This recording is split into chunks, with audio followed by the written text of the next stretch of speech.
come back Armfield, too. guys. She grew up with Armfield. Oh, you already caught that part. That's right. Feel free to come back too anytime. All right. Thank you very much. Thank you, Miranda. Locks, of course. Lock bets that you know who's going to right. back. Everybody else, we don't care about. We don't care. Okay. Miranda. Thank you guys so much.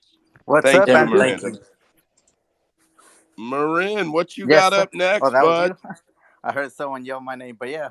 Well, like you said, we're running the card, and first up, opening the prelims, it's gonna be, like you said, Jose Johnson at bantamweight. He is fighting Garrett Armfield.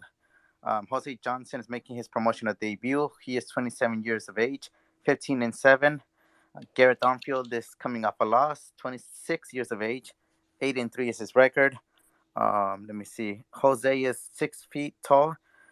Garrett is 5'6", 72.5 inches for reach for Jose, 70 for Garrett, 42 leg reach for Jose. Those are inches, and then 38 for Garrett. If we look at the odds, Garrett is the favorite at minus 165, plus 135 for Jose Johnson. Take it away, guys. Who had tape on this one? The winner of this one. So I watched probably about 4 fights on each guy. Jose Johnson's very tall bantamweight. You know, I mean, he's 6 foot tall. This Garrett is only 5'6". He's a wrestler. He does have some pretty good boxing. I seen him, you know, kind of piece a lot of guys up. I don't know how he's going to do it against this guy because he's so damn big and he's got pretty standard MMA stand-up. So I don't think he's going to get, you know, really destroyed. He did get knocked out once, kind of from dropping his right hand pretty bad. When he throws punches, it's wide open. He got popped with it twice. So, but that's the only way I really see this guy who's so tiny to get, when he gets to his back, he doesn't really have anything. Now, Jose Johnson, he loves being on his back. When he's on his back, he's getting guys into submissions. He's just so damn tall and lengthy. With a guy who's this much smaller, he's going to be able to do it even more. So that's the reason why I'm taking him with my pick. I would bet the money line for Johnson. I think he could possibly submit him if he tries to take it to the ground. I also don't think Garrett's gas is very good. So for my prop bet, I took the submission, and for my super bet, I took that it's a submission or decision. I missed it. Who'd you pick? I just picked Jose for everything. Johnson. Okay, yeah. Go ahead, Wes. What you got? Yeah, I haven't placed a bet on him yet, but I probably am. I like Garrett because Jose Johnson's takedown defense is terrible. And I think Garrett is more of a dog than him, to be real. Like, I see opportunities where he can crack him.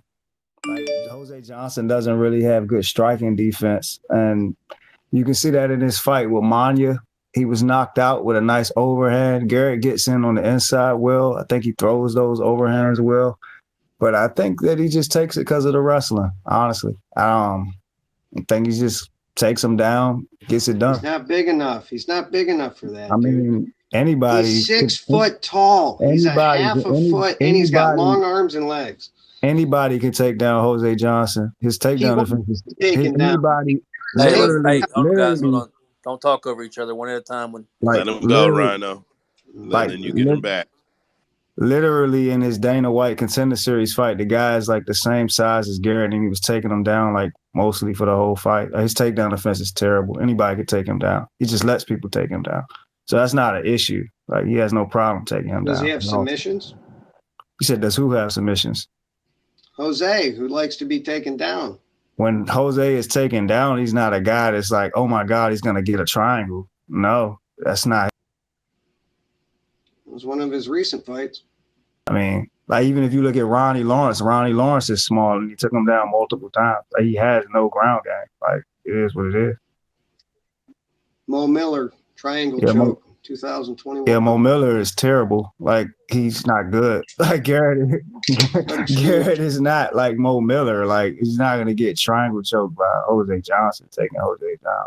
But Why has Garrett got 7 losses if he's so dang good? He's better than anybody that he fought. I mean, I tell you that. Like, if we're talking like a Mo Miller, like he's better than Mo Miller. Like, if you look at his size itself, it's like that's not, to me, that's not indicative of anything that would like prevent him from taking him down when he just got taken down last fight. I mean, I think if a person's better in a fight, okay, you're hoping he doesn't get taken down, I guess, or whatever. But like, he's gonna get taken down because he has bad takedown defense. So why would a guy bet the person? You say that again? Because he wants to go to the ground. No, that's his fighting style. He wants to go to the ground. He's not trying to stop those. How is he? He's going to it. He's spinning into it. He's grappling from his back. He's really good from his back. How can that not be a positive thing? How does he want to go to the ground when literally his fight because he's long and fights he has lost has been from being taken down? How is it that he wants to go to the ground? Like, literally all his fights that he has lost has been from getting taken down. Like, literally every single fight that he lost is from being taken down. You can look it up. Every single fight. But he's taken down in like every fight on purpose, though. If it's on purpose, then he's an idiot because every fight he loses is because he's getting taken down. So that means he's an idiot. So you're saying that you like backing a guy with a fights on the ground, he's an idiot. But if he's losing fights on the ground, he's literally losing his fights because he's getting taken down, right? All right, lads. Let's chill. But he's literally, okay. There are reasons people lose fights. He's losing his fights because he's getting taken down. So is your winner. Your winner that you've got on this. He's losing fights too by going to the ground. He's not losing fights from, okay, he lost to, and this was on short notice at that. So he fights last fight, the African guy. He fights him moving up, Onama. He fights Onama. He's moving up a weight class. Onama gets him with a triangle. Cool. He was moving up a weight class. He gassed on that. The first time he fought Onama, it wasn't a situation like that. He just lost to Onama. It is what it is. But if we look at Jose Johnson itself, he's just a guy that, okay, cool, I can take you down. If let's say he even doesn't take him down, he's kind of fragile. He's not this kind of guy on the feet that's like, oh my God, Jose, he's been knocked out before. Like, even in itself, he's been knocked out clean. Like, because his striking defense is good. So that's why I think he has a puncher chance. I agree with that. I mean, I don't think it's a puncher chance when you have bad takedown defense and the guy can take him down. Like, I mean, you're acting like he's gold. I'm saying that he has bad takedown defense. And at the end of the day, Garrett is a wrestler and he can take him down. So I favor Garrett. Like, I'm not taking a guy with bad takedown defense. Bro, this is the first fight of the card and we're already doing this? No. Anybody else on this fight? We've heard both sides. I watched like 8 videos, man. You need somebody to talk to sometime. Yeah, I get it. I've had to tape some rough ones the past few weeks, bro. Anybody else on this fight? Anybody actually betting this fight? I'm scared to say something. No, I mean, it doesn't matter. Nobody's going to challenge you. I'm asking, are you betting the fight? Nah. No? I was just making a joke. I was like, I'm too scared to say anything. Jenny, what's up? Go ahead. I took Jose. Hey, Jenny. Hey, I just have a quick comment. I was going to say this is the first time I heard you guys kind of argue on a space before.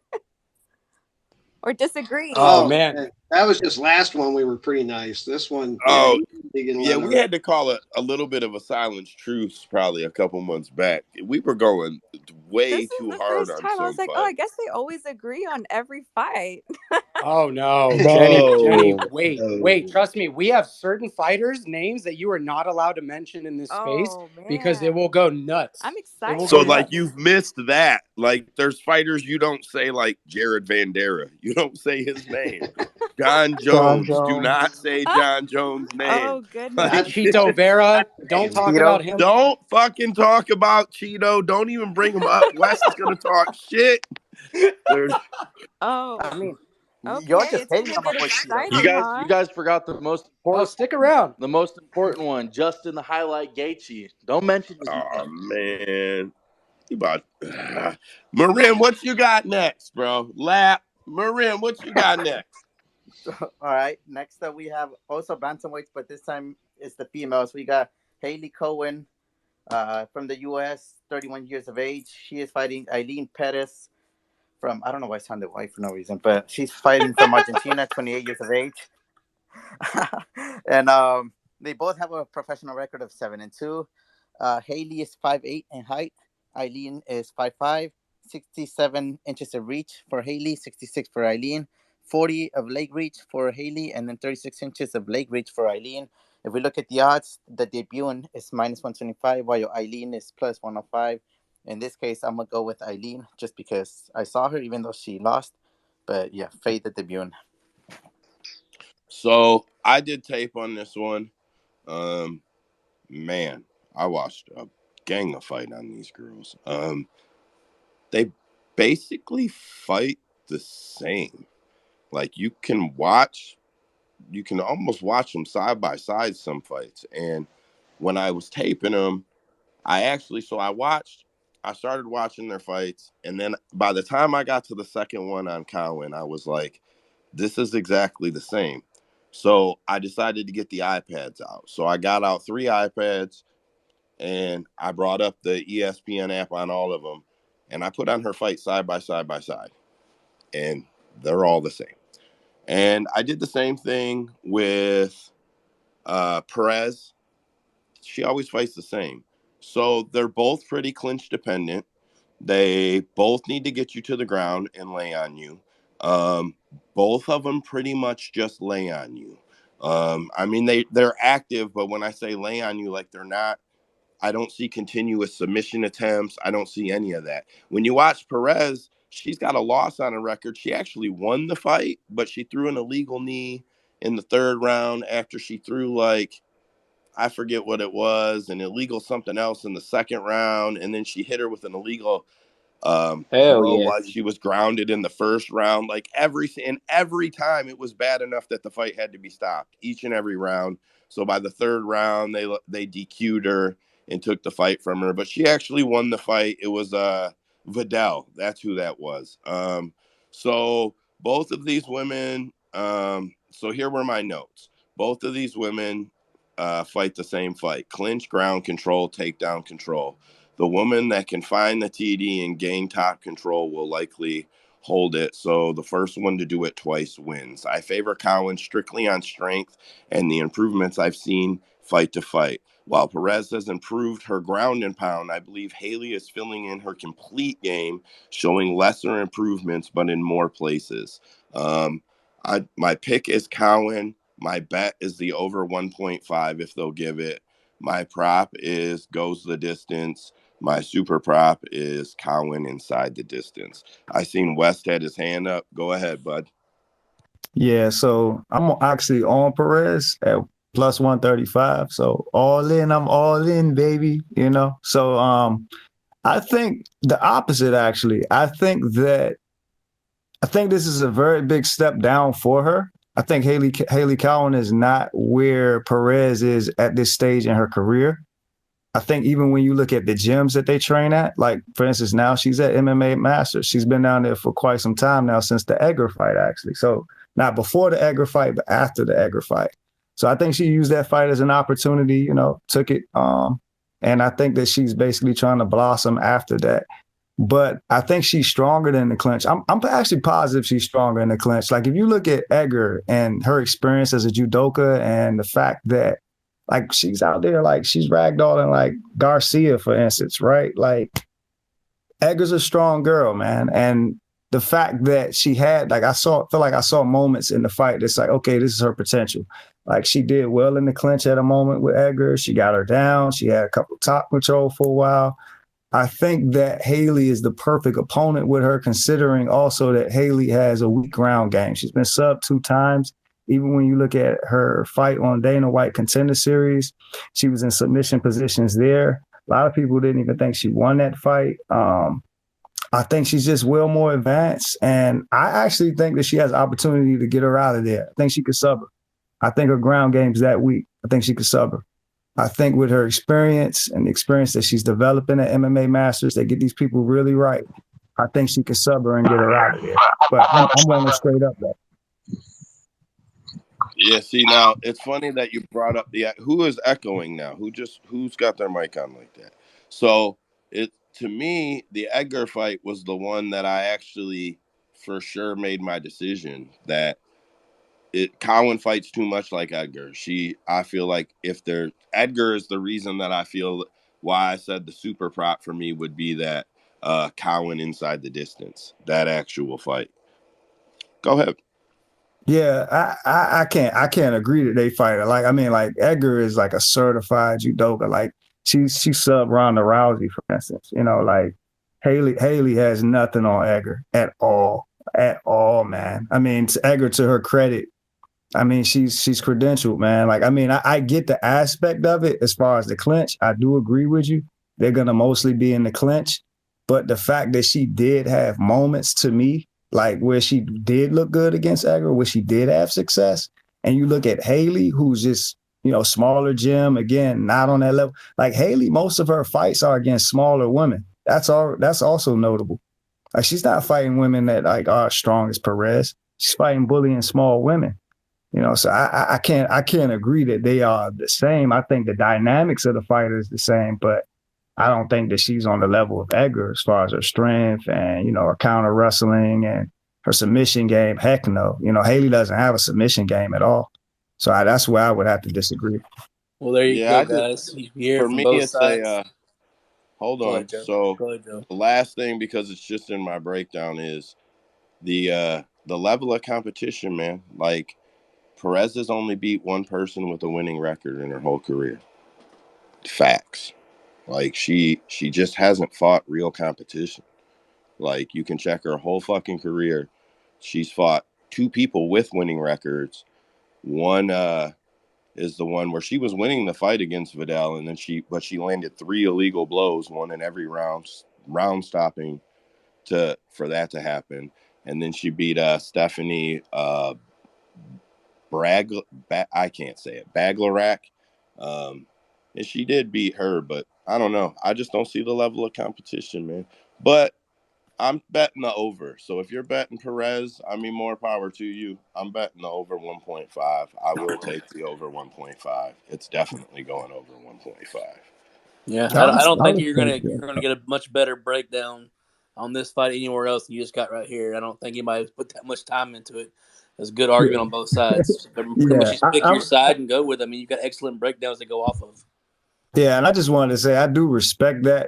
I just never utilize who they fight as far as their records, because you have to fight people to get into UFC anyway. Like you're gonna fight people sometimes that have and whatever. Like it doesn't matter. Like you look at that kid Kusin last week. Like some people use that as indication that he would beat Emmers, because they said, the guy's records he fought, they were undefeated. The records don't mean anything, man. How you fight is how you fight. Yeah, I also saw people trying to use his follower count as a reason why he should be the winner. True. Because he had 4 million followers. True. True. Yeah, that shit is crazy. All right, Moran, what you got next? Well, first of all, I want to say thanks for bringing it up. But props to Emmers. I watched that fight. I was on Emmers. I bet for him. What a fucking nice dog cash right there. But yeah, honestly, I don't know. He did a wonderful performance. So just wanted to give props to him. But anyways, next up we have lightweights. We have veteran Rafael Alves from Brazil, 32 years of age, 20-11 is his record. He is fighting, debuting from a place I've never heard before, Tajikistan. His name is Nurulo Aliyev. Hopefully I'm saying it right. He is undefeated, 8-0, 22 years of age. And if we look at the odds, he is minus 185. Rafael Alves is plus 150. I'm going to just go with what I know, and I'll take Rafael on this one. Just let me say first, if anybody's going to take a shot on that name and be close, it's probably going to be you, Marin, because that sounds Spanish. So I think Rhino actually has this. Yeah, I think going Eagle, getting called Eagle, because there's no way I'm going for any of that on his name. So Eagle is a straight-out wrestler, hardcore. He's going to kind of almost Eastern side wrestling you. He's going to go for it the entire time. Got a gas tank for days. Alves, all he is first round. In the first round, he's got a chance of knocking out. He's got a lot of speed. He is he's horrible on his back. He doesn't even do anything. He just gets held down. He doesn't move. He doesn't try to get up. He doesn't go for submissions. He does absolutely nothing. Like, if you want to beat him, you should be one of those, Eastern, West, the Russian style of fighting, just going for takedowns and turning into ground and pound. I think he's going to finish him. Alves looks pretty bad in the later rounds. So I think this is a lock. So I took Eagle to win by the money line. I took him as my pick. I took him as a finish for my prop bet, and I would take him in an early round, 1 or 2. Just for clarity, who is Eagle? Eagle is the guy we don't know how to say. Nurulo Aliyev. Okay, Nurullo Aliyev, the newcomer. Aliyev, yep. Yeah. Okay, Rhino put the disclaimer before speaking that that's how he was going to name him because he I didn't catch the actual guy's name. I know they're both I think both Brazilian, but no. Well, like I said, he looks Brazilian. Yeah, Nurulo is from a new place that we. Tajikistan, you said, right? Yeah, Tajikistan. But yeah, okay. Papa is from Brazil. Where is that? I don't know. I think that's close to Russia. Apparently, we all failed geography. Yes. There you go. Probably true. Does anybody else have a different take on this fight? Well, I don't have a different take. The only thing that I would add to it, though, is that I will say this: like, his striking defense is very worrisome. Like, that's the only thing. Like, I can see those openings where, like, he can crack them, man. I really can see it. Like, I would be scared as hell until he actually gets him down and make sure it's safe. Because when he's coming in, man, like, he really doesn't have striking defense. Like, he leaves himself open to be hit down the middle. And that's the only thing I would be worried about. I agree. That's the only chance I think he really has. Like I said, you got to get past that first round. All right, short and quick. What you got next, Marin? All right. Well, next up, we also have some lightweights. This time it is Joe Solecki. He is 12-3 professionally, 29 years of age. He is fighting Carl Deaton. Carl is making his promotional debut. He is professionally 17-5 with 2 no contest. Joe is 5'9" in height, 5'7" for Carl. They're both from the U.S., and then that's basically all that I have for them. Now I'm trying to look at the odds right now. Give me 1 minute because you guys rushed that. Let me see. Joe is minus 625. Carl Dean the third is plus 425. There you go, guys. I'm taking Joe in this one, by the way. At minus 650, you don't say. Hey, man, come on. How bold of you. I know Denton took this one, or Deaton, however you say it correctly. He took this one on short notice. He fought in October in WXC, which is Warriors Extreme Cage Fighting. And he was picked up to give Solecki a fight. So whatever that's worth to anybody, I think Solecki's going off as a huge favorite just because it's such short notice. And the guy's resume doesn't appear to be very deep. But I don't know. I still favor Solecki heavily. I think this dude could be one of them guys like people don't really know. I think that Solecki's probably getting hammered or will get hammered even at 650. But nobody's probably going to even look this guy up.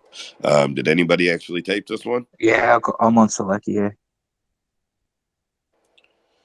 Who from the group was supposed to have taped this one? Let me see.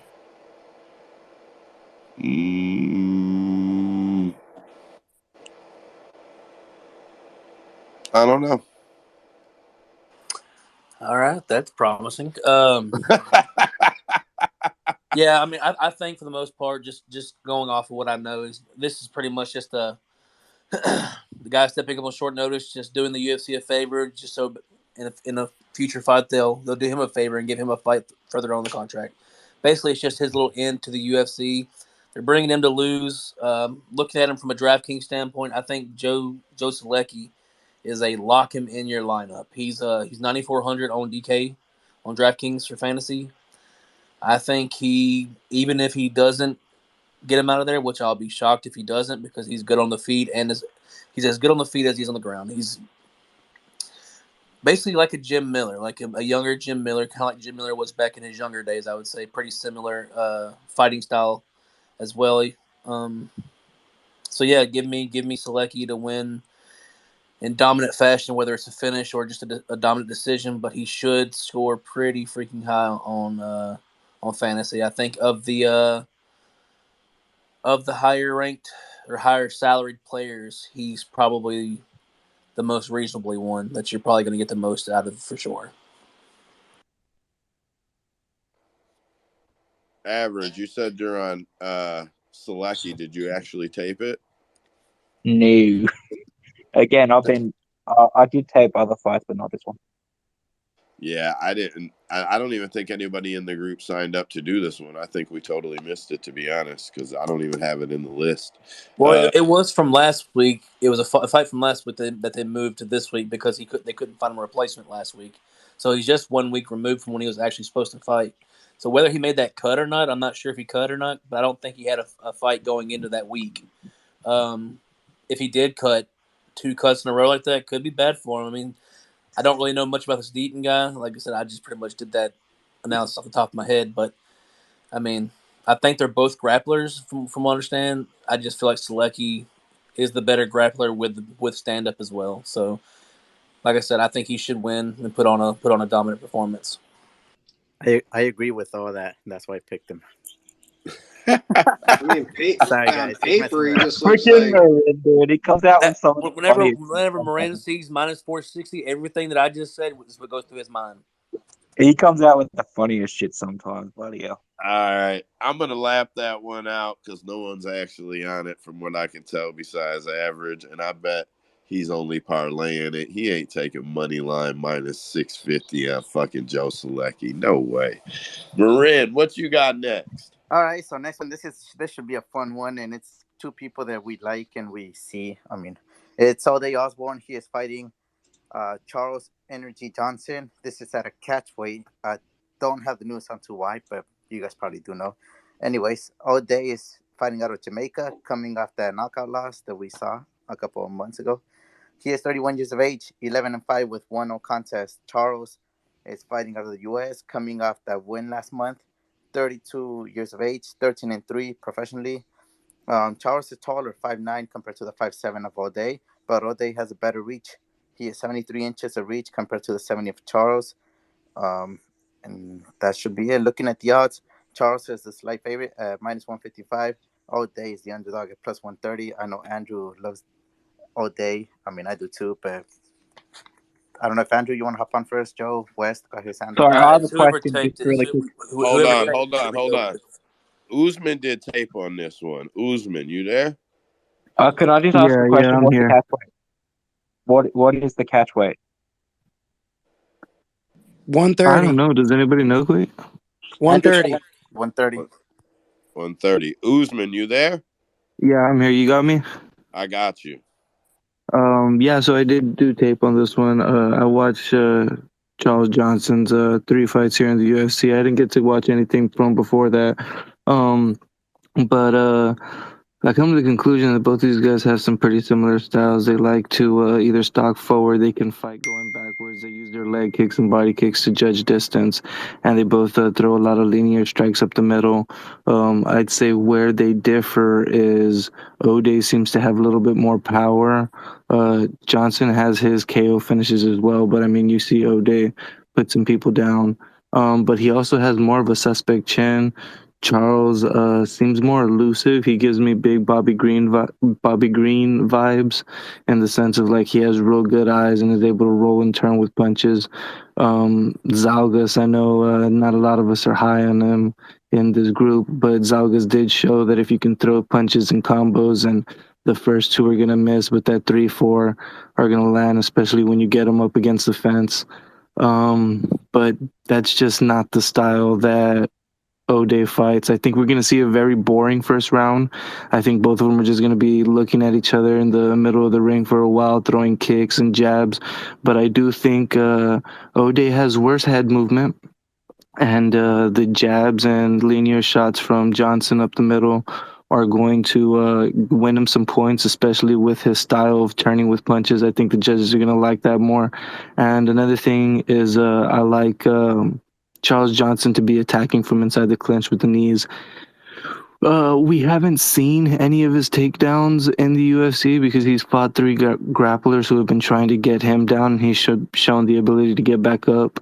Mostly I want to see O'Day get knocked out because in multiple of his fights he does this stupid shit where he's going to do like a Tony Ferguson ankle pick, but he just slams his fucking hand on the floor, and it's like, I don't like that, and I want to see you get knocked out. I went ahead and picked Charles Johnson. I think the safest bet is over 2.5.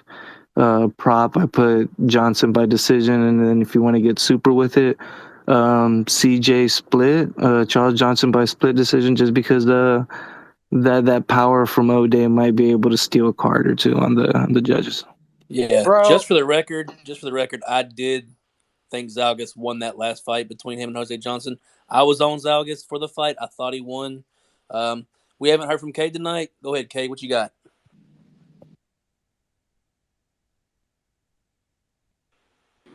Go ahead, Cade. Go ahead, Wes. Cade, you there? So I was just gonna say Usman. Oh, there he is. Go ahead, Cade. Do your thing. Oh no, I don't really have much of a breakdown for this fight. Other than I maybe you guys disagree with me, but I had Charles Johnson by KO. Bro, I was about to give Usman such a huge fucking compliment on his breakdown until he started talking about that shit at O'Day. So, fuck you, Usman. I'm sorry, man. I just hate it. It's like, what are you doing? You're not even grabbing the ankle. You're just slamming your hand on the floor. You're asking for a flying knee. You're asking for a fucking head kick. Usman is kind of right, though. They do kind of, in a way, kind of have like they kind of. Cade, I can hardly hear you, bud. Can you hear me now? Yeah. Better. Okay. No, I was gonna say Usman actually had a good point. They kind of do fight like the same, but I mean, I didn't have it going to a decision. I had Charles Johnson knocking O'Day out. I'm not mad at that. Any reason like why? Because my thing is, I feel like Charles Johnson wouldn't know KO if he knew the wrestler. You know, so like I don't. Like, how can Charles Johnson knock someone out? Let me know.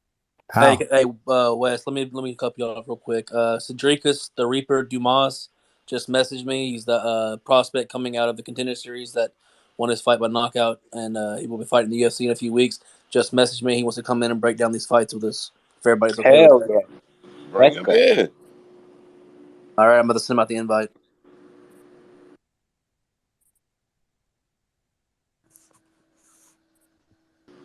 Either way, go ahead. Continue on. Go ahead. I was gonna say this ain't the fight to exactly stagnate on too much. No. Like, because I think Usman like killed it. Like his details and everything was nice. Because like that, I think the best bet is the over 2, in my opinion. Like, I mean, because that's what they're probably gonna be doing: looking, feigning, staring at each other, throwing kicks, whatever. I think Charles Johnson is a bit cleaner. Well, not a bit cleaner. He's cleaner with his strike and puts together better combinations. What I do, my only worry is this though. I remember that CJ was hurt by that overhand right by Joggis, and then Ode actually does have a nice overhand right. Now, granted, CJ does so much good, like with his shoulder rolling, he usually doesn't catch the brunt of a shot. But you just kind of, that's my only concern about him. If Ode can catch that shot, like Joggis did, maybe Ode can put him out. But aside from that, yeah, I think the over is the best bet. I think the decision is going to probably be close, in my opinion, because I don't think he can like dog walk Ode. Like I can't disrespect Ode like that. I don't think CJ's going to dog walk him. I just feel like Charles Johnson moves better, and I feel like he's gonna get. I agree with that last statement. Like I feel like he's just gonna get the better of the exchanges, and I don't know. Like I'm not trying to say like Jimmy Flick is Ode or whatever, but I'm just saying like. I mean, Charles could catch him. Like, I don't know, man. Charles is. I like Charles. I think. I mean, what power does he have, though, bro?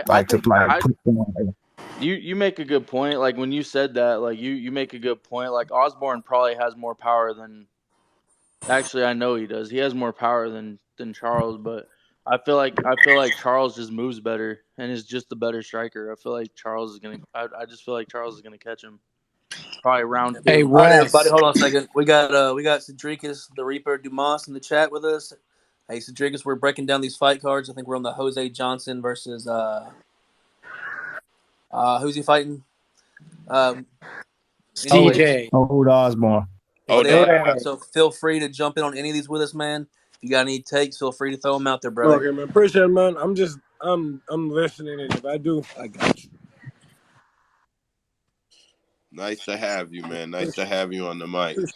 Is anybody actually betting this fight? Yeah, hang on a second. For people that don't know, Cedricus is he came off the Contender Series. Big prospect, very, very, very high ceiling. I'm a big fan, and yeah, we're rooting for you, brother.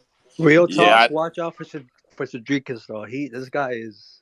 Oh my god, I fucks with you, Cedricus. Like real shit, bro. Like good work, brother. Thank you. Yeah.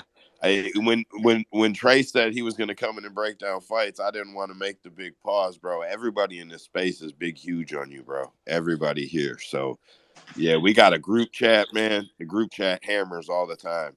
Everybody in this group is big on you, man. And true. Appreciate it. I was just going to say I agree with Wes in the fact that a decision is a safe bet.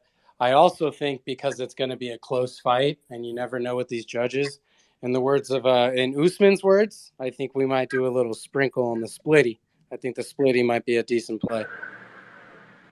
Yeah, I didn't do all this tape work for nothing. I'm gonna be taking CJ. I'm gonna be taking the over, and I would definitely be sprinkling on decision. I wish my book fucking supplied the split. I know some of y'all could get it, but I think split either way is gonna be interesting. I'm gonna be honest, man. When Usman speaks, I listen, bro, and I know he does his homework, man. So I'm gonna put it on my parlay for sure. All right, Moran, go ahead and move us on to this next fight, brother. Wait, just a quick question. This Cedricus, he said that he was betting? Yeah. He said he's listening. Go ahead, Cedricus. Okay, what you said, man? No, I was just wondering, was that you speaking who said that you were betting on Johnson, or is that you just giving advice? Just no, I was just giving advice, man. You know, when it comes to fighters and bettings, like I tell a lot of people, man, you know, I don't really get into that, but, you know, I will give my opinion on, like, what type of fighter, how I think, or, like, how they move. You feel me? Yeah. No, I get it. That's why I just want to clear that up, just in case. Yeah, 100%, brother. If you've got something to say, you just go throw your hand up or just speak, man. We'll let you go. We're excited to have you. Man. I'm just trying to catch up on these little, you know, just catch up and listen and chime in, you feel me? So I can know what's going on and everything else. Yeah, 100%. And next week we'll get you. Hang on a second. Next week we'll get you back on. We'll do your own little section. We'll write up some questions and get you on for an interview, brother. Appreciate it, man. I'm just chimed in, cool to listen. Let's do it. It ain't nothing. I'm just chiming in, listening right now. All right. So, hey, real quick, I have a question. How can I get like the link to send an invite to this space? There's a box at the top with the arrow pointing up. But listen, Cade, if you don't see the arrow at the top, you just don't have it. I've heard other people say that. No, I found it. It said copy link. All right. So, man, we're not moving on till I say this. Man, for no ass reason, I'm on O'Day. Just because everybody is on Charles Johnson, bro. Fuck it. For no ass reason, I'm on O'Day. Hey, man, sometimes fading the public is the answer. Yeah, and like fade the consensus. And I've met O'Day, and he's a fucking hella cool guy. So O'Day. But I'm not betting the fight. What a shocker. Just take a decision, bro. I want to know, like, I ain't gonna lie, man. I gotta like call him out if he free. I want to know what Baby feel about this fight. For some reason, to me, this one of Baby.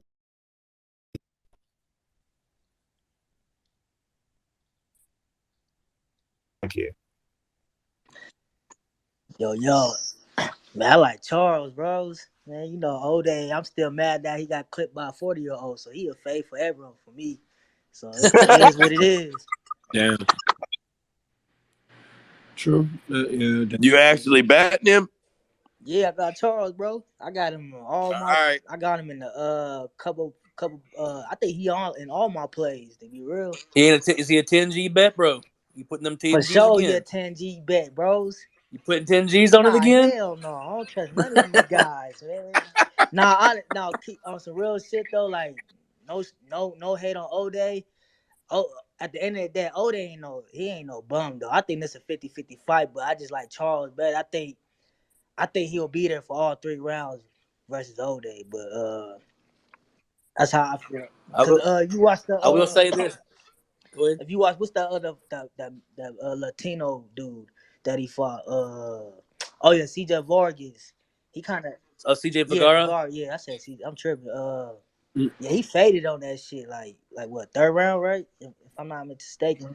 Yeah, Vargas took over the fight in the 3rd round. He out cardioed. Yeah, and that was before the when he got knocked out, right? So after that fight, he fought the 40-year-old dude, right?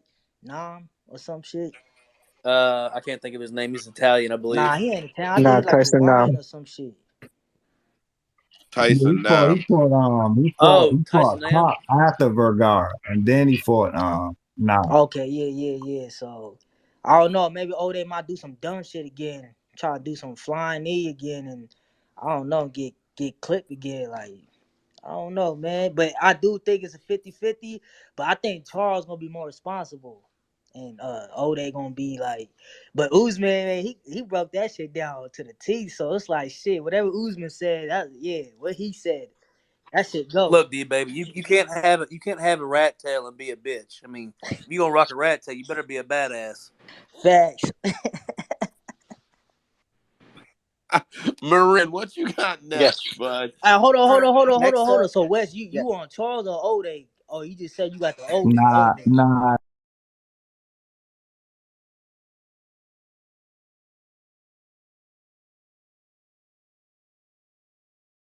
If I gotta pick a side, I would pick CJ if I have to, because I think it's striking cleaner.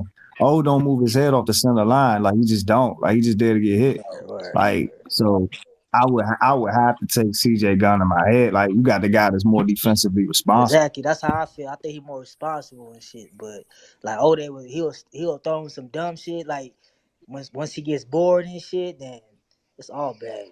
But yeah, for sure. Yeah, and CJ give you those different looks too. Like he throw those nice feints, throw those kicks, like mixing the combinations. To me, Ode is more so of a singular type striker. Like they have some similarities, but I look at Ode like a generic version of CJ. You know, like at the end of the day, like. But I do think it's gonna be close. Yeah, you mentioned the defensive responsibility, bro, and it's like that's what worries me too. As much as I love him, it's like he's always winning the fight until he's not. Exactly. You Like know, with and what's his it's not something you can bet on. You know what I mean? As a fan, trust me, I'm with him. That's my boy. I'm with O'Day all day. But yeah, gun to my head, I think I'm taking Charles Yeah, as you see well. what with Manel Yeah, Cop? so if my money was actually getting bet, my only advice on this fight would be fade O'Day's IQ, bro. For exactly what you guys are saying, bro. He'll get himself hit. He'll sit there, like stand there. And, I don't know. That was the only thing I had to say. But after Usman broke that shit down, I'm like, well, that just seems petty now. So No, fuck well, it. that's what I'm saying. Like, I want to see O'Day go ahead and try to go for a takedown or some shit, and then get fucking flipped over. Or I want to see fucking Charles Johnson go ahead and try to pull a takedown out on his own, because we saw Vergara. What's that guy's name? CJ Vergara. We saw him be able to hold him down there in the 3rd round, and I don't know if it was because he was gassed or he just likes to lay on his back. But Charles Johnson been the one getting wrestled. I'd like to see him pull something out. Yeah, I think if O went for a takedown and the person is on O, I think they screaming at the TV like fuck no, because then like CJ got some nice subs, man. He got some nice front chokes and everything. Now that's the only thing I thought, because I was looking at the props and they were like heavily favoring CJ to get a finish. And that didn't make sense to me. I mean, to Cade, it would make sense because he thinks he's gonna knock him out. Fair enough. I was thinking if CJ were to get a finish, it would be a sub. If O creates that opportunity for him by taking him down or some stupid shit, I'm like, oh, I would say, oh my God, oh, what are you doing? That would be the IQ moment right there. I see he was winning that fight with Manel Cop. He was like piecing him up. Then Then Manel Cop came back. I think we spent too much time on this. Yeah, this I'm just 18 saying, minutes, though. I done called it twice. Marin, what you got next? Nah, man, I gotta start another controversy on this fight so we can keep on talking. I'm just kidding. Next up, we have lightweights again. You motherfucker. We got Jordan the Monkey King Leavitt coming off that loss of Paddy Pimblett. 27 years of age, 10-2. He is fighting Victor Martinez. He is 31 years of age, 13-4, making his promotional debut. Let me see. They're basically the same in height, reach, and leg reach, so I'm going to leave it at that and just go with the odds where Jordan the Monkey King Leavitt. He is at even money right now. Victor Martinez is minus 120, and I'm going to go with the Monkey King too in this one. Got to go with what I know. Yeah, so Vinny actually was supposed to tape this one, but we have not heard from him. I hope he's well. But So Vinny actually text messaged me. He's at work. Okay, so I did. He actually been text messaging me lately because he's been working crazy. I think he was trying to prepare me that he might not be here for tape tonight. Yeah. So, okay. But I had the mindset to at least go ahead and cover both his fights, me and Rhino, just to make sure we had something up for it. So short and sweet. I didn't get to do it as much as my other two fights that I'll be doing later, but I did get a pretty good read on the fight. Short and sweet. Victor is a black belt, but doesn't use it. I see Leavitt backing him up with his kicks and front kicks, shooting a single and taking him down. Jordan has a strong enough ground game to keep Martinez down and eventually take the back.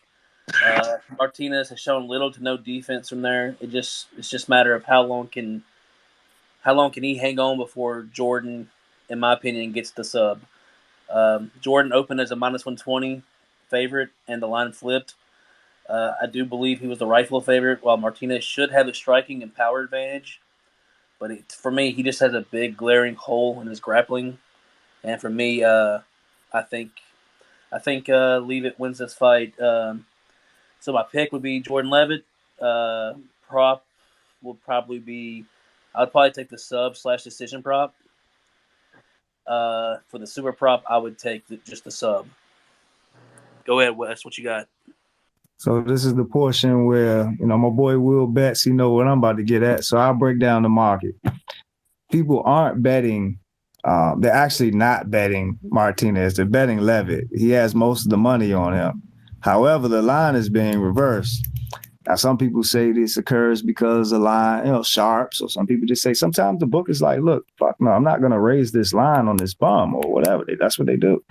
So they reverse the line, right?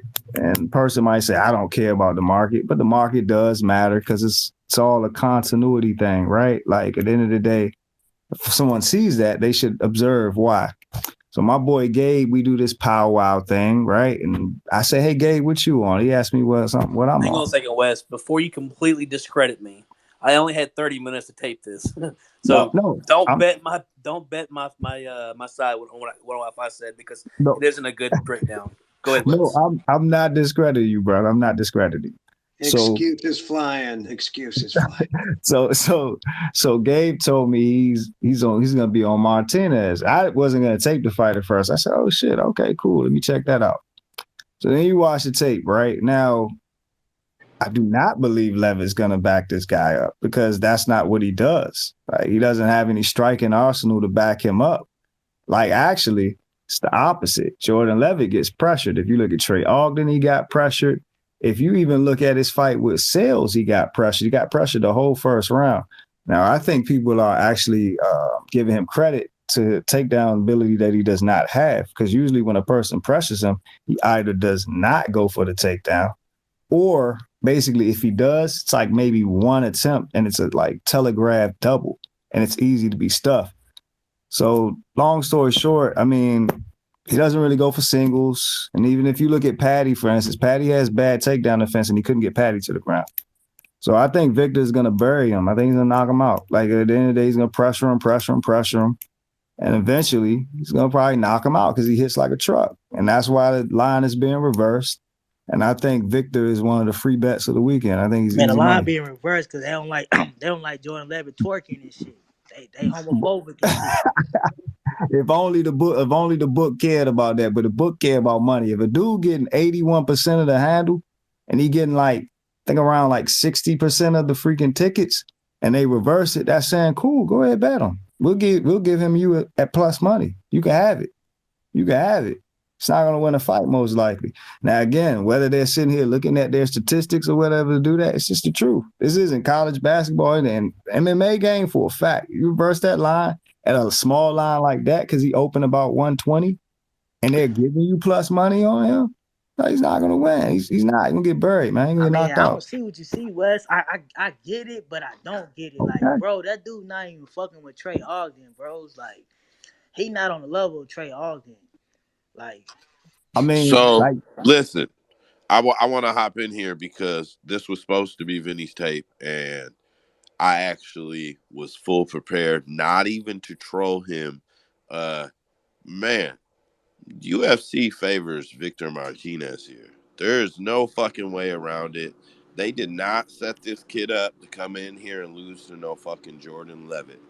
You may not see it, you may not understand it, but they see it. We've seen this before. Wes is telling you the line sees it. I'm not arguing with that shit at all. Bro, Dana White loves this kid. Dana White was so sad this kid went to fucking to a decision on the Dana White Contender Series. He came in hot, bro. Dana White was signing this kid. All he had to do was get the W. The UFC favors him. just like that was favoring Chase Hooper. Come on, bro. Fuck out of here, bro. Bro, Chase Hooper, how many fucking fights out was that, bro? Hey, man, y'all was bringing up that Dana I mean, bro, Dana favors this, Dana you likes this person, man. bro, Like, Dana can't fight for these fighters. Bro, talk about the fight. But all right, look at this. I like that you brought up Chase Hooper, right? Because at the end of the day, this is Chase Hooper again. Levitt can't strike for shit. He can't strike.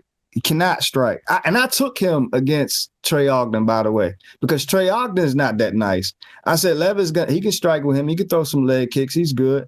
Like, the only takedowns he got even against Trey Ogden had shit takedown defense. The only takedowns he got against him was literally like when Trey Ogden slipped. So, like, you're basically saying, hey, Levitt, please take him down. Levitt, please find a sub. Like, it's like, I think that's really giving Matt Sills. Levitt got some nice front kicks. He got some nice front kicks. Bro.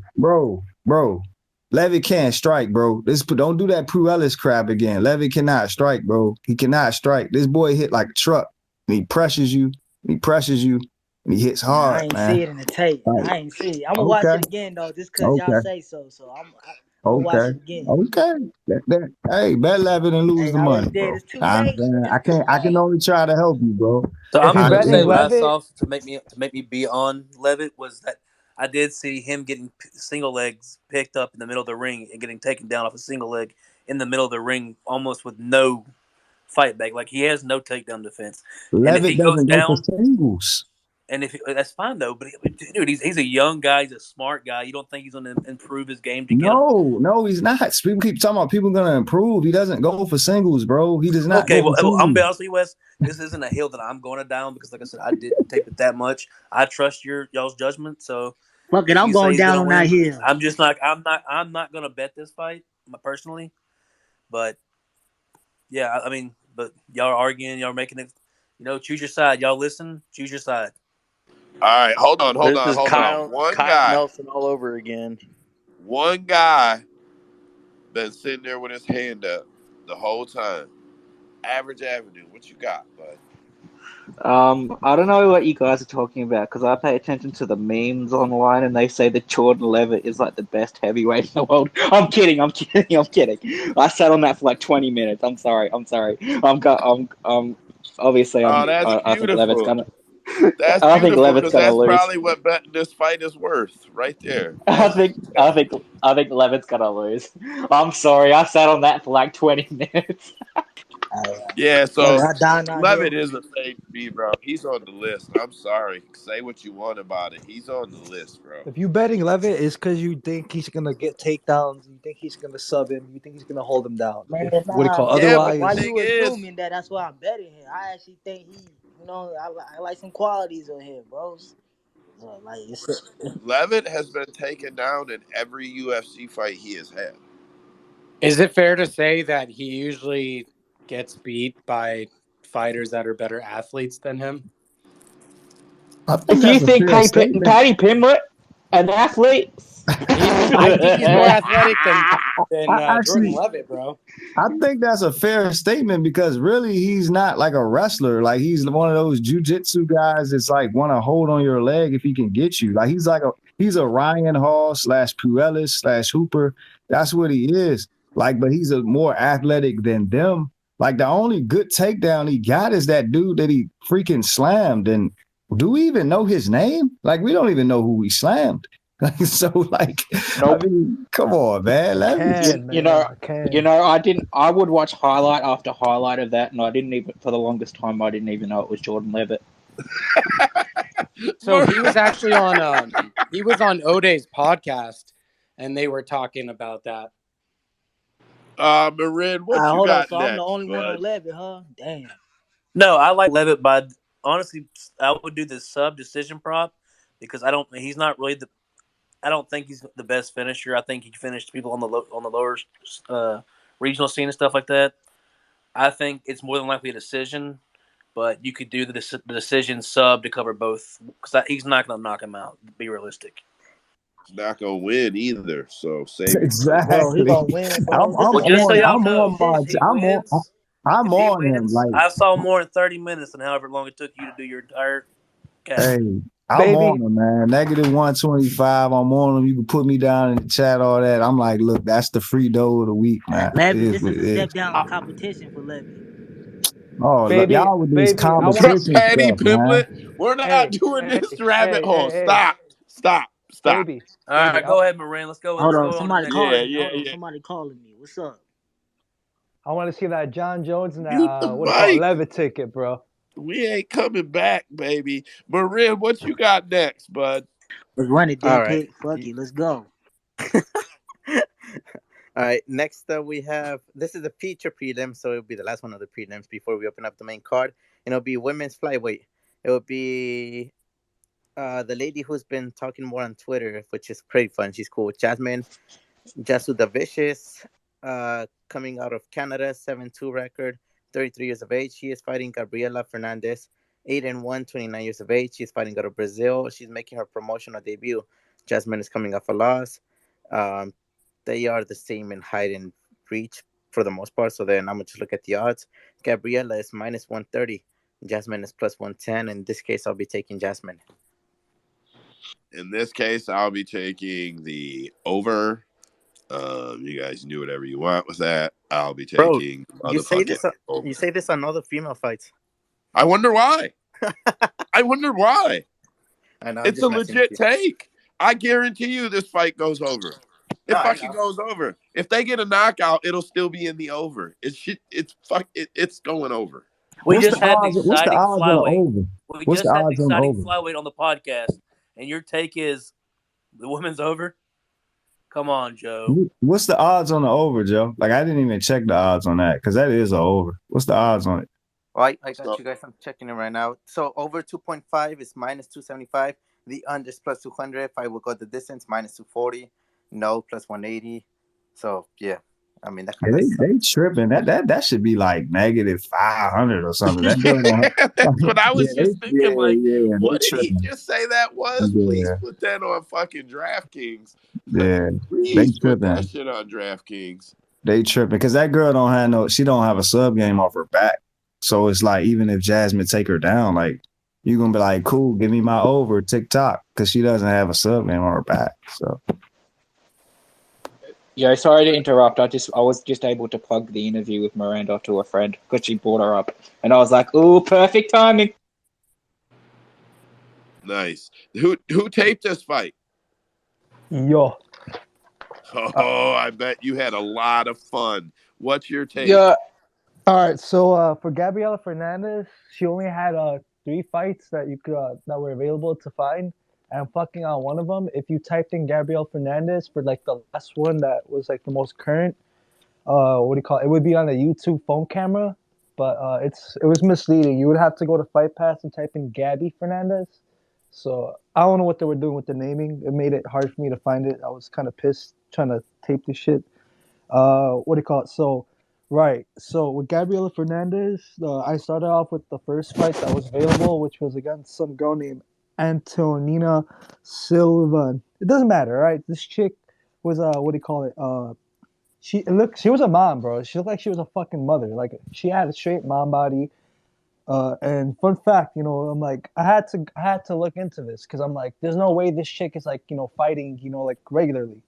This chick hadn't fought consistently since 2014 to 2015. This fight, what do you call it, took place fucking in May 2022. So she hadn't fought for like 7 years. What do you call it? So you would think that this girl is gonna get better, do all this, nah. Like she was she's just a part timer, like a jobber, She was like a can. So, anyways, Gabby took this fight, what do you call it? And she took it for 15 minutes. It was really just like her just developing her striking, I guess her skills. Like this is her third fight into her career. Um, so yeah, she would go for combos a lot. She would do leg kicks, which you could tell that those leg kicks were actually very developed. She had her striking down. Her striking was okay. So anyways, in this fight, it's just her just going through the motions. Honestly, she was throwing up a lot of fucking air punches. Like it reminded me a lot of the Karate Hottie. Like this is what it felt like when I was watching this fight. She would get taken down, and she would just pull guard, and she what do you call it? There would be no threats to her in terms of the ground and pound or in terms of submissions. So she won a decision that fight. That third round though, she did look kind of sketchy because she was being taken down and whatnot. So, anyways, and I move on to the fight against some chick in LFA, and Andrea Oliveira. What do you call it? So you could tell at this point in her career, she had developed her what do you call it? Her striking. She could tell she's way developed. She had good lateral movement, great footwork. Her striking and confidence, you could tell it was going up. The thing is that what do you call it? She got taken down. What do you call it? After her opponent missed a leg kick, she literally fell on her ass and she pursued the leg like a natural Brazilian jiu-jitsu player would do. They just go for the legs. Like it was kind of reminded me of the Puelles fight against Stan Hooker when he was just not shooting, he was just grabbing for the leg, and she got the takedown with that. So it kind of worried me, knowing how Jasmine would be able to probably utilize it.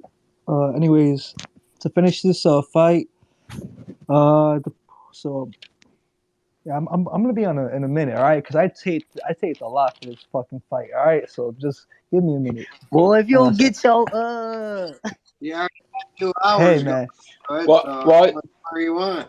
While you get it figured out, let's go ahead and let Ben Davis get his take on this fight.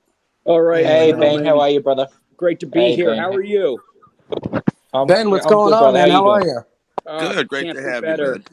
Clocked off the shift. I've got 4 shots of Fireball, 2 Angry Orchards, and 1 question for my man Cedric down there. March 11th, we're back in, and I got to know, we've developed this narrative, this routine of conversation, and we're going to continue it here in this space. SD, what are we jerking off to this camp? Beating the meat. I got to know what the chosen porn is leading up to Abu Azatar.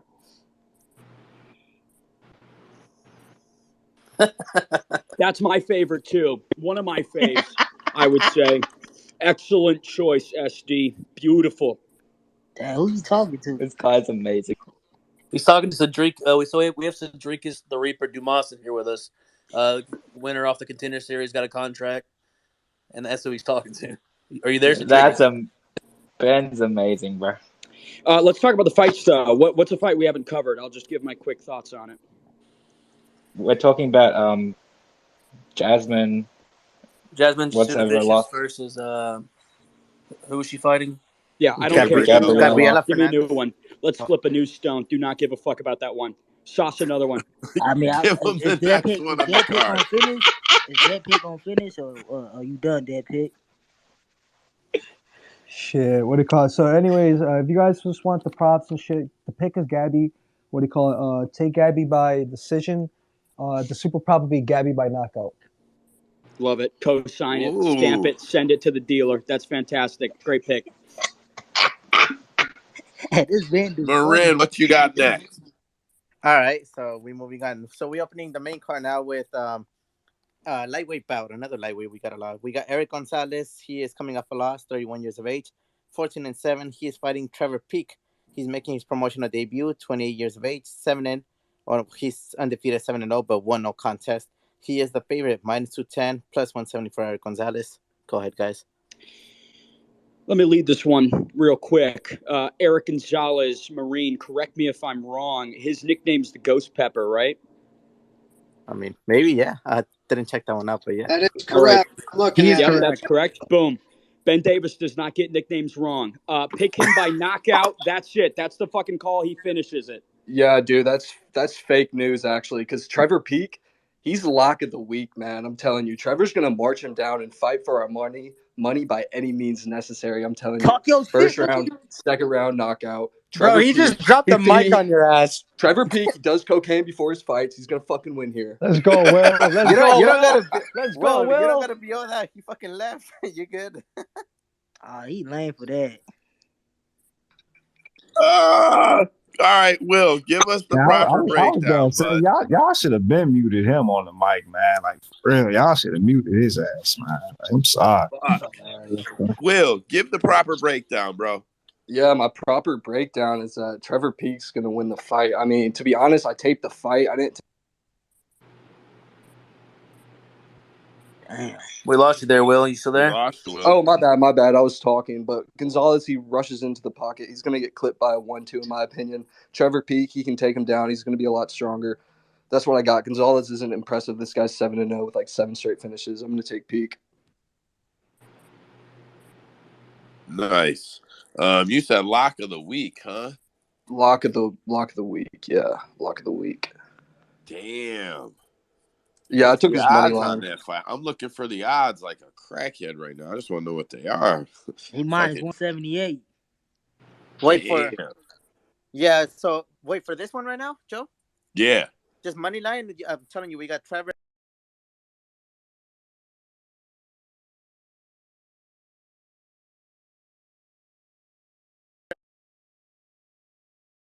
Oh, he moved up to 210. Damn. Yeah, this is updated as of right now, like 5 minutes ago.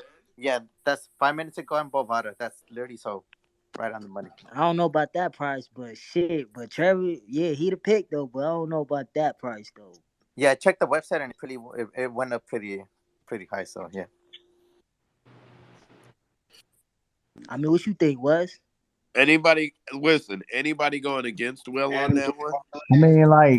I think Peek is cheeks, to be honest. But like at the same time, like I was telling somebody else, because I was telling Dravi this. To me, he one of those guys that's like, I'm not gonna go against you because the UFC love you. Like, and it's like, I don't know, man. Like at the end of the day, he's bummed. I think he sucks, man. I think you look at his Dana White Contender Series fight, he was getting touched up until he finally won, and he finally touched him.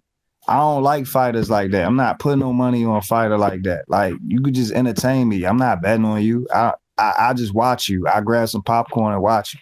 Not putting no money on you. I got Martinez instead for that to roast Levitt's bum ass instead. I ain't got time for no stupid ass shit. He getting pieced up by Gonzalez, then he win. Then I'm like, oh, cash it. I don't have time for that. Cause he has no striking defense. Like, to be honest, he has no striking defense. He's one of those regular action fighters. But with that being said, I think guys like him find a way anyway. So all he gonna do is find a way. Like, even if he loses, he gonna find a way and they end up knocking him out, probably, in my opinion. But I'm not betting him. Hell no. I mean, what about you, Trace? I have nothing on this fight, brother. Well, that's all right sometimes. Anybody betting it besides Will? No. I'm betting it. I got to play on it. What you got? I got Pete. Bro, why you over there 007 and shit not talking about it? We got to pry it out. You throw that shit out there. You ain't no motherfucking James Bond of the picks, homie. Take the shit out the inside pocket. Put it this way, baby. Take it out the inside pocket, turn it around, put it on the outside pocket, and throw the handkerchief away, bro. But let us see that shit. What the got me over here asking, baby, what the fuck? You think the 20 people in here is going to kill it? He's scared because he in the parlay buster spot. You know that's where they sit at, opening up the main event. They always right there, man. It's like, oh, surprise.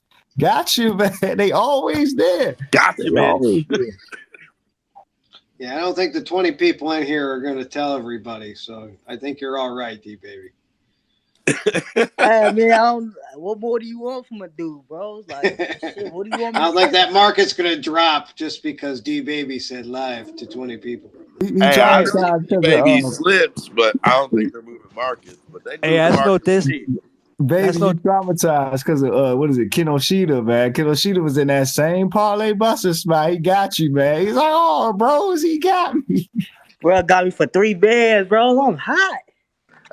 Damn. Hey, no this to those 20 Man. people. Shouts out to all you. Yeah, hell yeah. Shout out to One love. everybody in here, bro. This the best fucking chat group. Man, I ain't even gonna get into it. Marin, what you got next?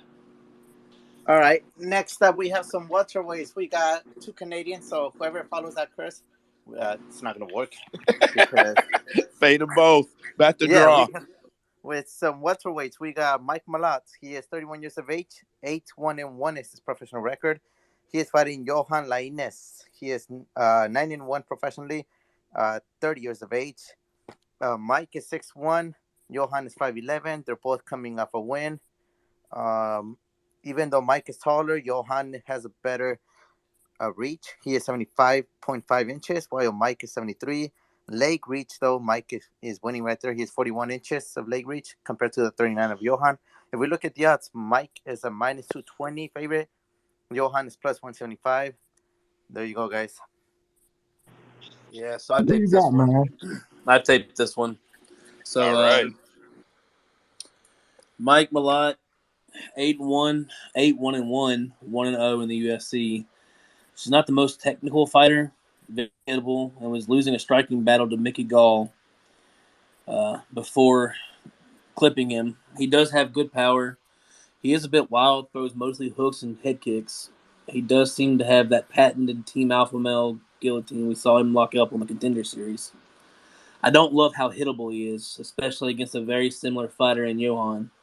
I do lean Mike overall for boxing technique and speed. He should be able to win the exchanges in the pocket as long as he can avoid the big power being returned his way. So we have Johan Lainez, 9-1, 1-1 in the UFC. He's an okay double leg. He throws everything with fight-eating intent. Very questionable gas tank due to his seek and destroy type fight style. He does tend to overload or to load up and telegraph his punches, and just overall has reckless abandonment with his. With that said, Gall had success against Mike with the very same aggressive style until he got caught. I think Mike should be able to win this fight. He's the more technical striker. I think he can make Johan pay with the counters. I do want to make a note. I did see at Gambles Gordo on Twitter. We've had him on here before. He did tweet out this interesting fact. In 2023 so far, 100% of UFC bouts, including a Canadian, have ended in a draw. So my Yeah, pick I is also going. wanted to point out that I'm sorry, I thought you were done, Trace. Go No, ahead. Go ahead. so my pick's going to be Malott. I think he should win this fight, but if I'm going to bet it, I'm going to bet the under 1.5, which is minus 130. I would also bet Mike inside the distance, but for my super prop, I would bet Johan Lainez in round 1. I would sprinkle lightly on the Lainez round 1 because it's a sub prop. If he goes past the first round, you lose it. But I feel like it's going to be a good number. I don't have the numbers for it yet for a round 1 knockout or just round 1 KO for Lainez. Like I said, I do think Mike should win this fight, but we did see him getting connected and countered and tagged up by fucking Mickey Gall, who is not a striker. So, yeah, that's my take on it. So Malott's the pick. The bet's the under 1.5. Prop Mike inside the distance, and then the super prop would be Lainez round 1 to head your stuff. Very nice. I don't know. Wes got his hand up. Go ahead. Yeah, like so. I wouldn't say God was beating him though. Heck no, I wouldn't say that, bro. I mean, I know he had some success, but I feel like more so than anything, like he was baiting him, and then he got him. He said, "Oh, I got you." Boom, put him out. But I agree with everything though, for real. Like aside from that, like I think that his advantage is he has faster hands.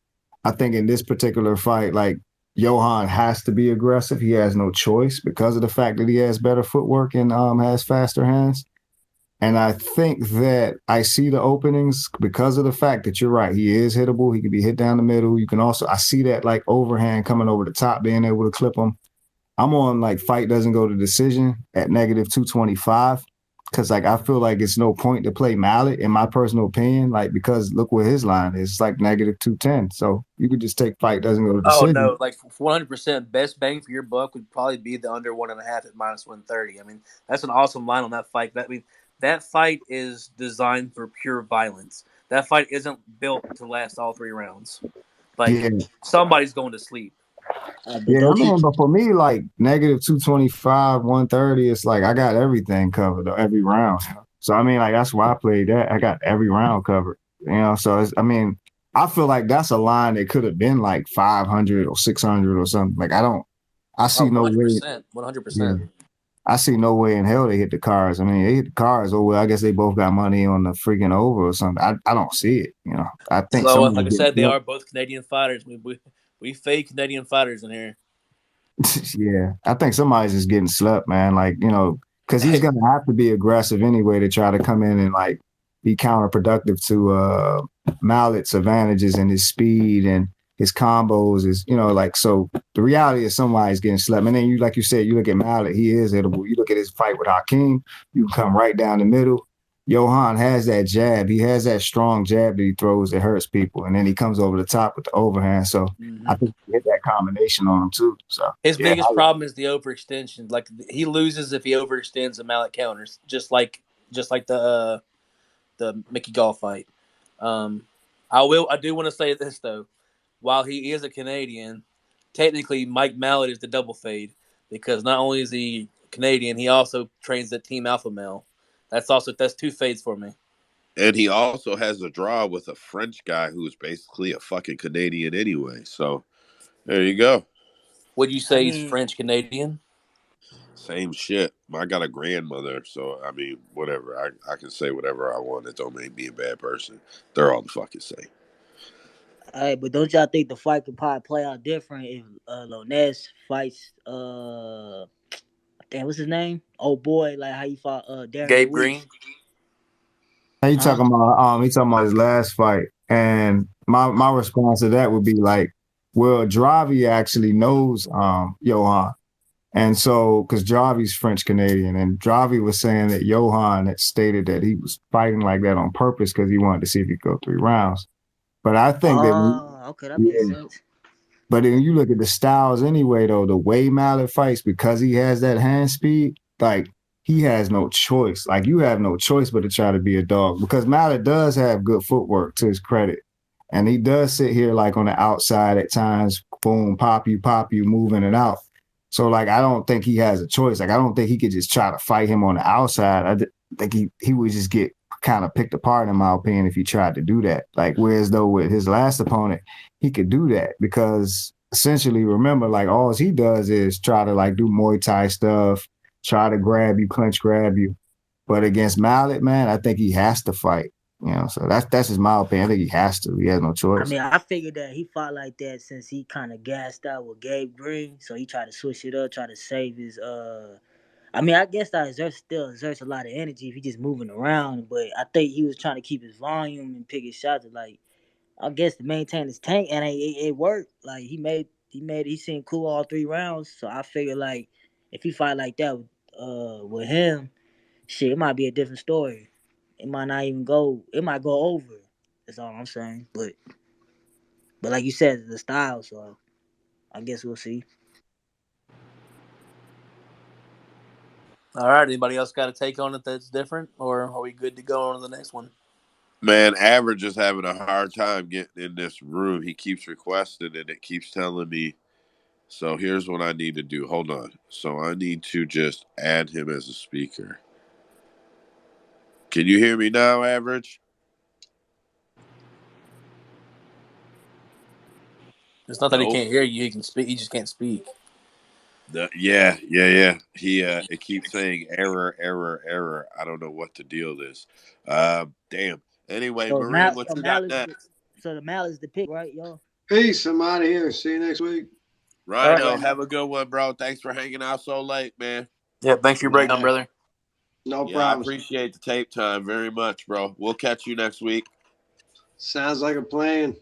Later. All right, so on to the next one, Marin. What we got? Marin. Wait, I thought Baby had a question before you. You're asking Mike So Malone is the play. so everybody's on Mally, right? Nah, bro. Like I would I'm on I would fight. just take the Baby. I'd take the minus 1.5. It's minus 130. It's a good line, especially for a fight like Lioness was a 1-round fighter at that pace. If he fights that pace, which I think they're going to draw it out of each other anyways, it's going to be a dog fight when it comes down to it. So if he goes outside the first round, Lioness is probably getting finished. But I honestly think Lioness can get him out in the first round. But I would just, I mean, if you ain't gotta be cute with it, just take the under, you know. And I took fight doesn't go to decision, negative 225. Like I just think either one is gonna get knocked out. So like you Both of said, those value, I man. agree. I mean, let's just pick which one you're more comfortable with. Wes, where do you get that so early? Like, I'm not doubting you. I'm really asking, bro. Like, where can you bet that shit so fucking early? I got it on Bet Online, man. The funny thing is on 5 dimes, which I don't, of course, the United States doesn't have it anymore. It was as low as negative 175. And I was like, that's crazy. But I got it on Bet Online. Joe, don't you know Wes's government? He's with them people, bro. He's the man in suits. All right, guys, we on to the next then. Next up, we have females again. We got women's flyweight. We got Tatiana Suarez, who is undefeated, 9-0, 32 years of age. She is fighting Montana De La Rosa, 28 years of old, 28 years of age. She is 12-7-1. She is taller, 5'7", compared to the 5'5" of Tatiana. She has a better reach, 68 inches compared to 66. Although Tatiana has a better leg reach, 39 inches compared to the 37 of Montana. Now, if you look at the odds, I think I'm gonna be on Tatiana because she's minus 850. Montana De La Rosa is plus 550. So most likely I'm on Tatiana. Oh, Jesus. She's minus 850. That makes, bro, I was just going to say, like, fuck, man. That's an obvious pick for me. I was all over that shit. Minus 850. I shouldn't even fucking speak. But I will say this because Marin, I think it was you. Here's what I'll say. Bet the under 2.5 on this. Suarez gonna finish that girl. I don't care what y'all say. Okay. She gonna finish that fucking girl. That's the end. That's it. It's a wrap, Excuse bro. you, hey, sir. Can I go to work, please? Yeah. Oh, you got tape? Yeah, you cutting up on my tape, bro. You stealing my Ah, thunder. yeah. Minus 850 ain't gonna be a lot of thunder, but Yo, go I ahead ain't and gonna get the lie. tape. I felt bad about pulling this one after I looked. I was like, oh my god. Yeah, I did it the other week. I just saw Suarez. I was like, man, I gotta get on Suarez, man, because I've been on her since the Ultimate Fighter, bro. He wanted to watch her on tape, Wes. Yeah. So here we I'm go. like, man, Tatiana smash, man. Tape study done. Okay. So we got Tatiana 8-0, 4-0 in the UFC. She's a former contestant and winner of the Ultimate Fighter. As far as stand-up, we haven't seen much from Tatiana, but we have seen is a kick-heavy game with straight, crisp punches. The magic is in her wrestling. She has excellent timing on shots, good chain wrestling ability. She's not a one-dimensional grappler. She has a variety of takedowns in her arsenal. Strong body clinch takedowns, power doubles, as well as single leg sweeps. Absolutely vicious ground and pound from full guard. Elbows, hammer fists, as well as slams to break wrist control.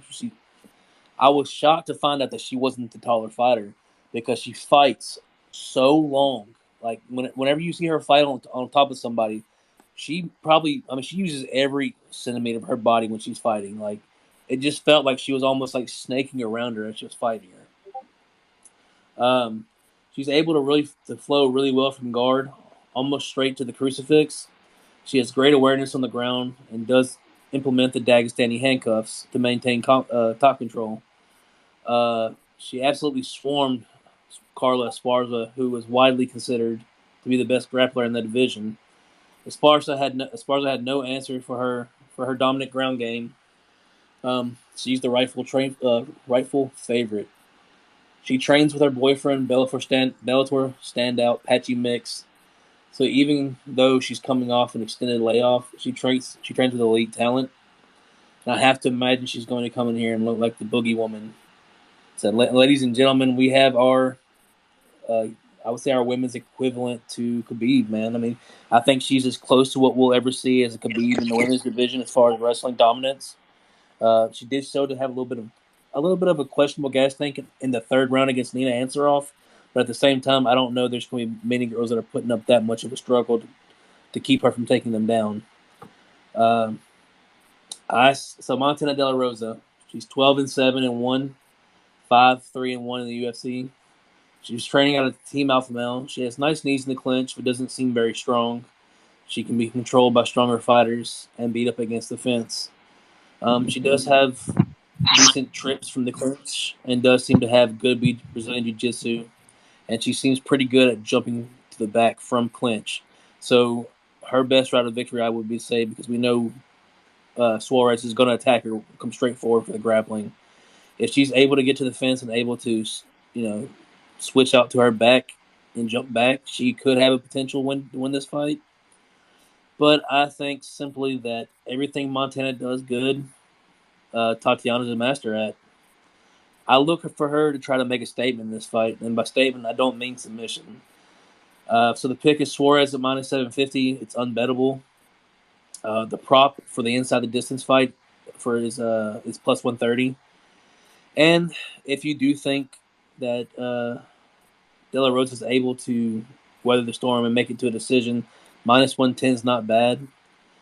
But for me, the super prop is going to be Tatiana Suarez by KO. I think she comes in here and implements all her ground and pound and tries to get her out there in dominant fashion.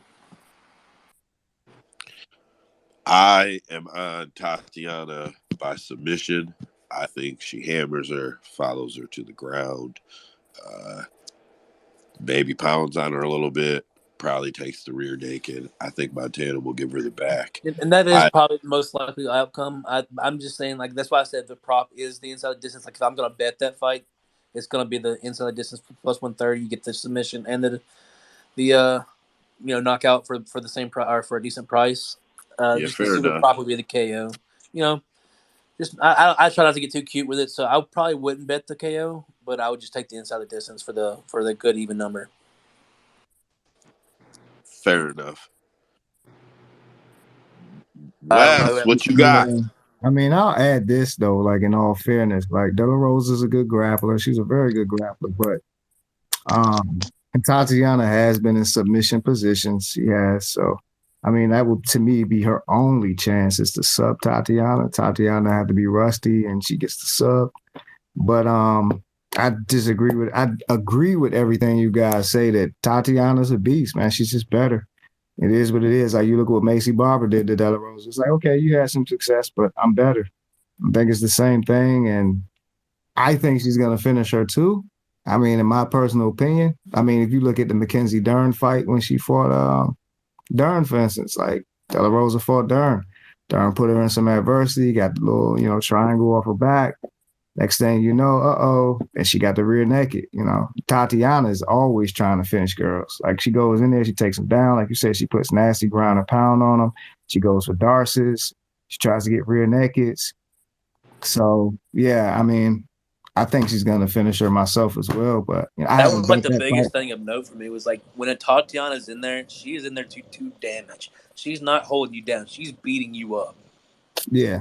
So she's a beast, man. I mean, like I think everyone knows she's a beast. Like she'd have to just be rusty to not look good in the fight. I mean, my thought was maybe even not even just that, just maybe her getting injured again because she does seem to be injury prone. I mean, she could come back and shit happens, man. We see it all the time. I hate to put that in the air, knock on wood, but that's the reality of it. Man, she does seem injury prone. I feel like she is. Let me finish my statement before anybody jumps their fucking hand up or cuts me off on the mic. I feel like her contempt to hurt somebody is probably equivalent to John Jones in the male division. Like, she's just doing it by the books, but when she gets in close on you and she can throw and slice, she wants to hurt you. She wants to fucking hurt you. And that's the difference in a lot of great fighters, you know. Like, I'm not going to go off in a rabbit hole, but like TJ Dillashaw in his prime, great example, bro. He wanted to hurt people. You know what I mean? When she's on top of you, like, I don't think she has the intent going into the fight, like, I need to hurt this woman, but the fight brings it out of her. When she's on top of her, I think Montana is not going to make it to decision with her. Like, I think besides the read that, you know, she's going to sub her, like, I just don't think Montana will have what it takes to even get the fucking distance with her. Average, what you got, bud? So happy that Tatiana Suarez is back. I'm a big fan. I think the hype train is going to go full steam ahead. Shoot, lads. This fight, in my opinion, it won't even last 3 minutes. Let's freaking go. So let me ask you guys, and obviously, I think she's going to win the fight, but with a 3-year layoff and with, you know, a constant nagging injuries, don't you guys think we'll see a different Tatiana Suarez in a sense?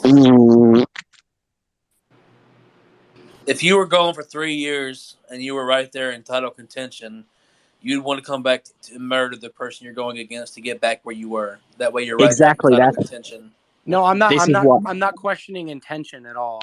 What I'm saying is, with constant knee injuries and 3 years off, what if she's a little bit slower than she used to be? You know what I mean?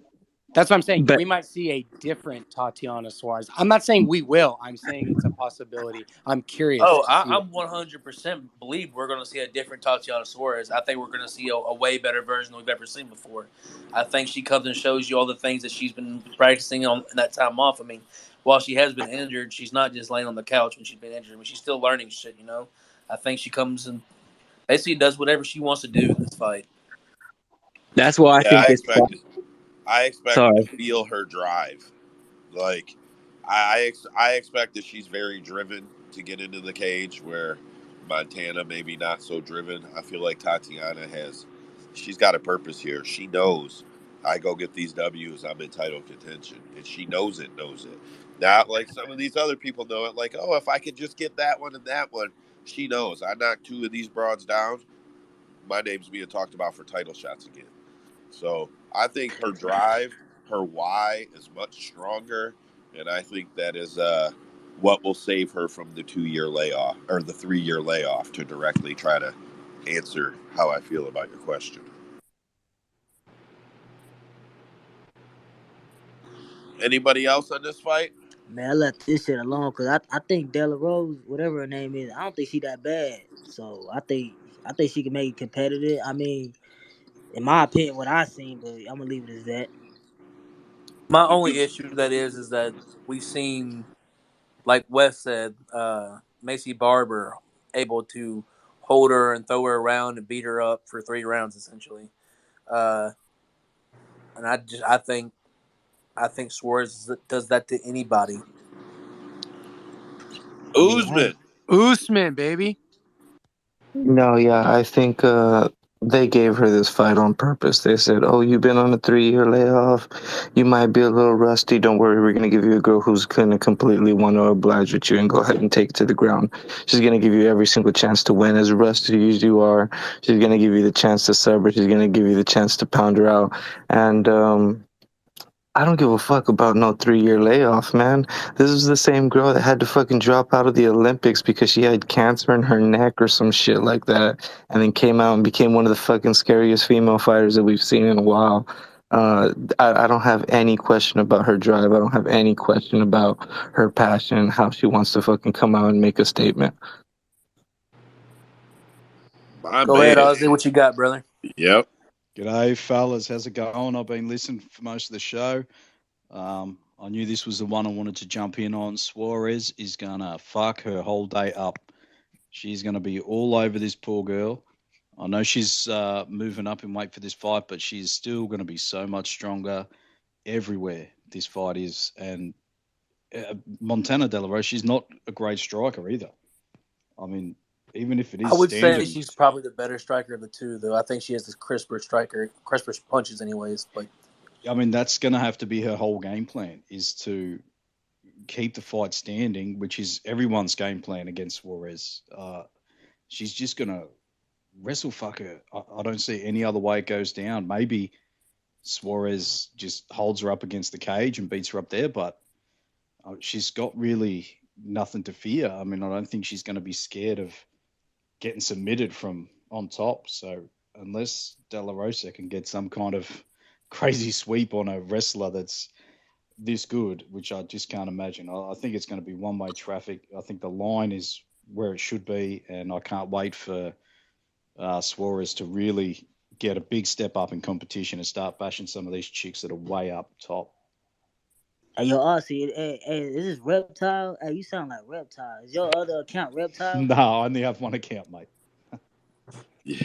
Man, stop it. Us Australians don't all sound the same. I'm sick of hearing that. pretty close, bud. Pretty close. No, I don't have time your for voice that and then there's Ozzy's voice. I don't even Fuck think me, anybody dead. is. The funny thing is, I don't even think anybody is competition with Tatiana. Like, her competition is herself, like getting injured and everything. I think she beats everybody in the division. I told people for years, I said she'll beat Val. She'll beat Oh, Val. bro, at 115, let's just be real. Like, who the fuck is gonna stop her? Who? Nobody.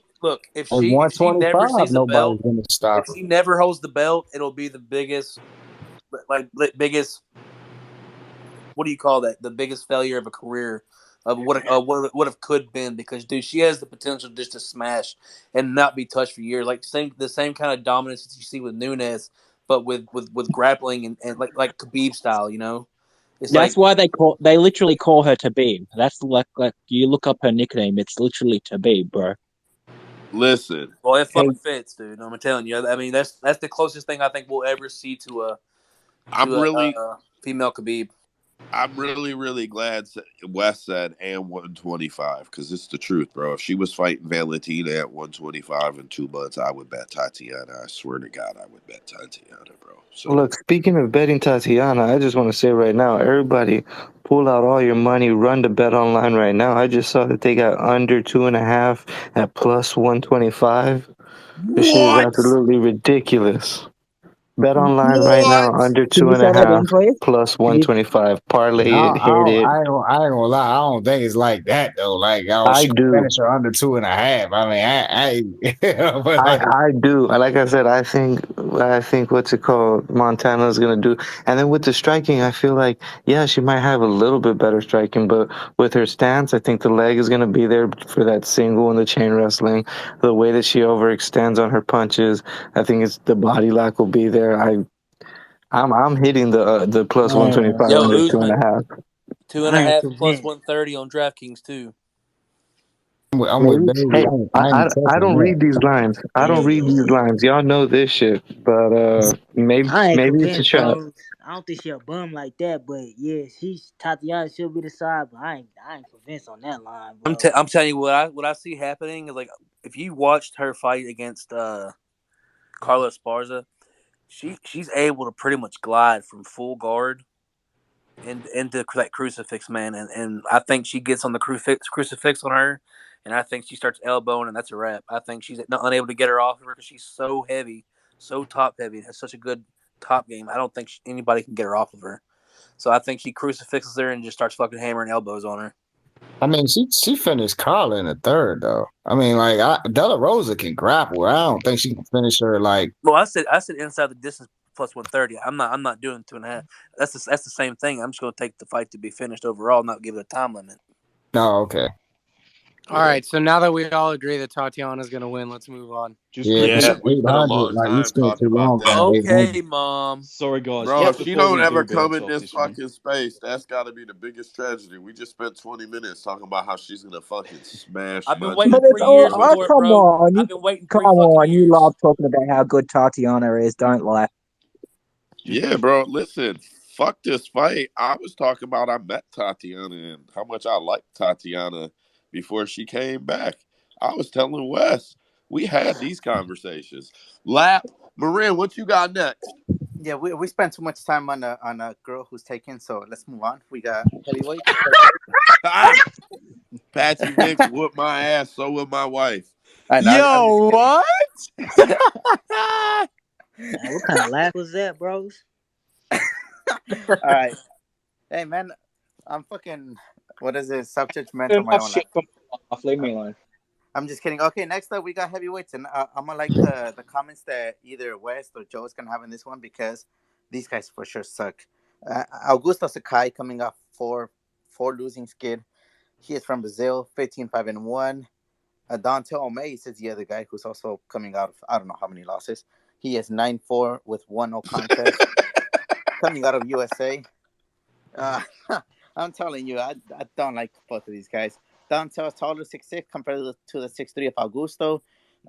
81 inches of reach for Dante, 77 for Augusto. 44 inches of reach leg reach for Dante, while 42 for Augusto. This baffles me. Augusto is minus 140 favorite. I don't know. I want to take Dante, but both of these guys suck, so I'm taking no one. I'm taking my ass to sleep. Wes, put that hand down. No one's got shit to say on this. Bro. If you guys wondering who's going to go to sleep, I'm going to sleep on this one. No. Man, go ahead, I don't want to go there. Hold on, Joe. Go ahead, Cedricus. What you got?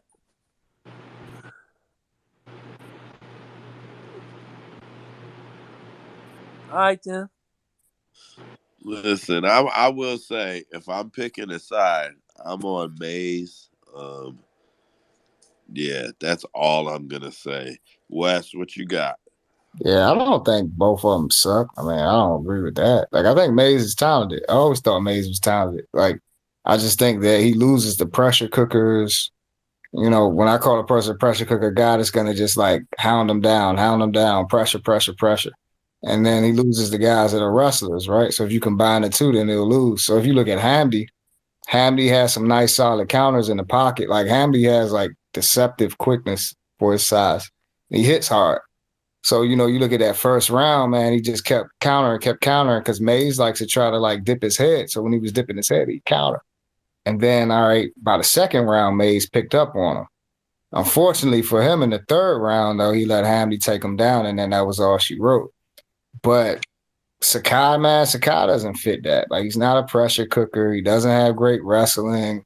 If you look at his power, he's not a one-shot KO guy. He's not quick. You know, like usually Sakai tries to kind of fight for the outside. It's weird because he does Muay Thai, right? But like he's usually kind of like trying to be elusive to an extent, like fight outside, throw leg kicks. There's certain opponents that he's fought directly in the pocket, but I think, all right, you got Mays, who's the kickboxer at range. I think he's going to go ahead and pick him apart. Then you look at the body kick, man, and you know the fact of the matter is he's got a big belly, right? Like you look at the stats that Mays is coming in, he's going to be able to land that kick pretty good. He might hurt him with that. Like, I think that if you look at Sakai in itself, I do believe that's one of those fighters that you would say is washed. Like, I think his mentality is different in each fight, the way he approaches it. You tell his confidence is dropped. I mean, you can literally physically see it in comparison. And then you look at the wrestling upside. Like, I think that Mays has the wrestling upside. And I know people love to get like biased and say, oh, that's Spivak. It doesn't matter. The reality is he can be taken down. And Mays is not strong. Like, Mays can take a guy down against the fence as well. I love the fact that he was the original favorite. He opened at negative 145. These kind of spots I love. They're very profitable. People parlayed him last fight when he fought Hamdy. They kept betting him. He went all the way up to like a negative 200 plus. And this fight, they're just like, oh, I'm going to bet against you. I'm going to fade you. So here we are, you know. So Sakai's got a lot of handle on him as well in the market. He's got about like 95% handle on him, a lot of tickets on him and everything. And I think he's basically the William Knight of this week. That same thing happened with William Knight last week. You know, people fading Prackney, just fading him. Okay, cool. 98% of the handle. Line reverses. Cool. Boop. Prackney out, of course, because he's better. I think Mays is just better than him. I think he can finish him, get him out of there again with the body kicks. Could win by a decision, but I think he's just better. I'm on him. I got him at plus 105. The line did go up. So, yeah. But, yeah, I like Mays here. I love Mays here. So I didn't think we'd go into it, but if we're going into it, I'm also on Mays. I think Sakai had a big change. I think probably after the second loss in a row, you could really, really start to see it. He is a man fighting in desperation. That's how I feel when I see him fight now. I'm not like trying to bash him or nothing. That's just how I feel when I see him fight now. I feel like Mays hits hard enough to find that knockout button again. I actually think Mays can finish him. And again, I'm not trying to bash the guy. I just, man, he's that guy you got to fade right now. And I think Mays is I'm not trying to overstate it. Don't fucking put me on the stake and crucify me here. But Mays is probably a lot better than most people are giving him credit for. And when West said he opened as the favorite and now he's the dog, like I was actually really surprised by that. Like he should have opened as the favorite and stayed the favorite. Like in what fucking world are people like, oh, Sakai is the side? Like where does it happen? In strength against the cage? No. So Sakai's probably going to put it against the cage and then get outstruck against the cage. So that's not going to go very fucking well for him. For me, that's pretty much where I see that whole fight going is Sakai being willing to put it up against the cage and try to get close and dirty. And I think Mays will be strong enough to drop him. Yep, that's my read on it. Anybody else? Oh, dead picks, go. Yeah, so I actually was signed to tape this fight, but what do you call it? I didn't take notes for it. I was just watching it, and yeah, what do you call it? West literally went through everything. He went through it like hitting the fucking, the nail, with the fucking hammer, right in the head. Like it was right on. I think that Dontel is the dog of the fucking week. Like I think you guys could, make some, fucking actual money off this guy. I don't see how Augusto Sakai is the favorite. I don't see why. Like, I mean, even if you want to like look at it, like they both get clinched up on the fence. They both what do you call it? They both lose. What do you call it? To the wrestlers. What do you call it? But the thing is with Dontel is that he could wrestle, but the thing is he can't like defensively wrestle, and he cannot like he has nothing on the ground. But the thing is with this fight, like Augusto's not gonna be able to take down. He's not gonna be able to use a takedown. He's not gonna be able to secure anything because that's just not the guy he is. They both fight on the outside is what I see usually, but Dontel, will encounter more. He will get inside more, and that gut kick, that body kick, whatever, it's there, like, and he does have these flying knees, like I like Dontel, like I'm very confident in him. What do you call it? The pick would be Dontel. The what do you call it? The prop would be Dontel. I guess yeah, knockout and like no. The prop would be the under, and then what do you call it? I think the under was even at plus money too. So and then the super prop would be Dontel knockout. If not, maybe even the sub. So just inside the distance for Dontel, if anything, for super prop. Very nice. Will, go ahead. Yeah, I didn't even want to touch this fight, but Wes, you brought up a good point about the market. Like 94% on the minus 140, that's like overbooked for the sports book. And now the line is going towards Mays' favor. And I'm pretty sure that's due to recency bias because I did get my parlay busted by Hamdi and I did have Mays in it. So yeah, like Mays is looking like a spot to me. I think he's more technical. I think Mays definitely is the spot. No one else seems to really contest that. Marin, what you got next? Anybody that goes 3 rounds with the Egyptian Golden Boy, that guy's gonna win. Let's go, Hamdi. Anybody that Hamdi touches, it's like the opposite of John Jones. They're gonna go on a little run. Are you high, bro? The Egyptian juice, bro. You said high as fuck. Yeah, that shit comes from Brazil, though. They get it from this dude named Paulo. Anyway, go ahead. Maria, what you got next? Paulo. All right. Well, next up, we're on the co-main event. We do have another Brazilian, Andre Muniz. He is 23-4, 33 years of age. He is currently ranked number 11. He's putting his ranking on the line against the American, Brandon Allen, 20-5, 27 years of age. He is not ranked, so he's trying to get up there. 6'2" compared to the 6'1" of Andre. Andre has a bigger reach, 78 inches compared to the 75 of Brandon. And he has a bigger leg reach at 43 inches compared to the 42 of Brandon. Now, if we look at the odds, Andre is the big favorite, minus 230. plus 185 for Brandon. And in this case, I'm going to go with the books and take Andre. I think he'll win this one. Man, so I have the genuine problem here that I like Brendan Allen. I want to see the dude win. So even if he probably shouldn't win, I'm going to root for him. And when it's even fairly close, I'm going to be like, oh, but he could do this and he could do that. My hope for him is that he gets taken down and finds a submission. Yeah, it is what it is. My hope for him is that he gets taken down and still finds the submission. Wes, what you got? Yeah, I'm on Brendan Allen. I got him at plus 170. There's another market attack for me, you know. They open as a pick 'em. People love fading Brendan Allen. I don't know. And like every time they fade him, he wins, to be honest. Like, you know, like I took him against Soriano. People were fading him there. People were fading him against Roberson. I took him against Roberson. Did not take him against Jocko. Wish I did. Because people were fading him there, you know, and he wins. He doesn't win when people actually like believe in him. It's weird, but whatever. Stylistically, I think Muniz is sub or bust. I love his interview he had with, I think that was John Lynch, but he had an interview. I think he described it perfectly. He said it's one-way traffic either way. He said, all right, he's gonna sub me, or the reality is I'm gonna finish him in the first, or break him by the second and finish him. And that's my opinion. Like, I think that for everything a person could say that is a detriment to Brendan Allen or whatever that Muniz can do, I think it's the same thing. So it's like, all right, if you say, hey, Brendan Allen's got bad takedown defense. Yeah, Muniz has bad takedown defense. Okay. So you say, all right, well, Muniz can sub him. All right, well, yeah. I've seen Muniz in the regionals on some bad positions as well, too. So, I mean, Brendan Allen, he's got good jiu-jitsu, too.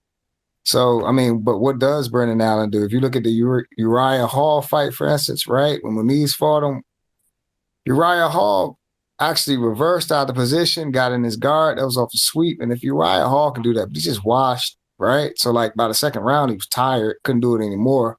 Brendan Allen can do that. He always does that. You know, when guys get him down, like, usually he finds a way to go ahead and reverse out and get on top, you know? I think Uriah was able to reverse it in the third round too.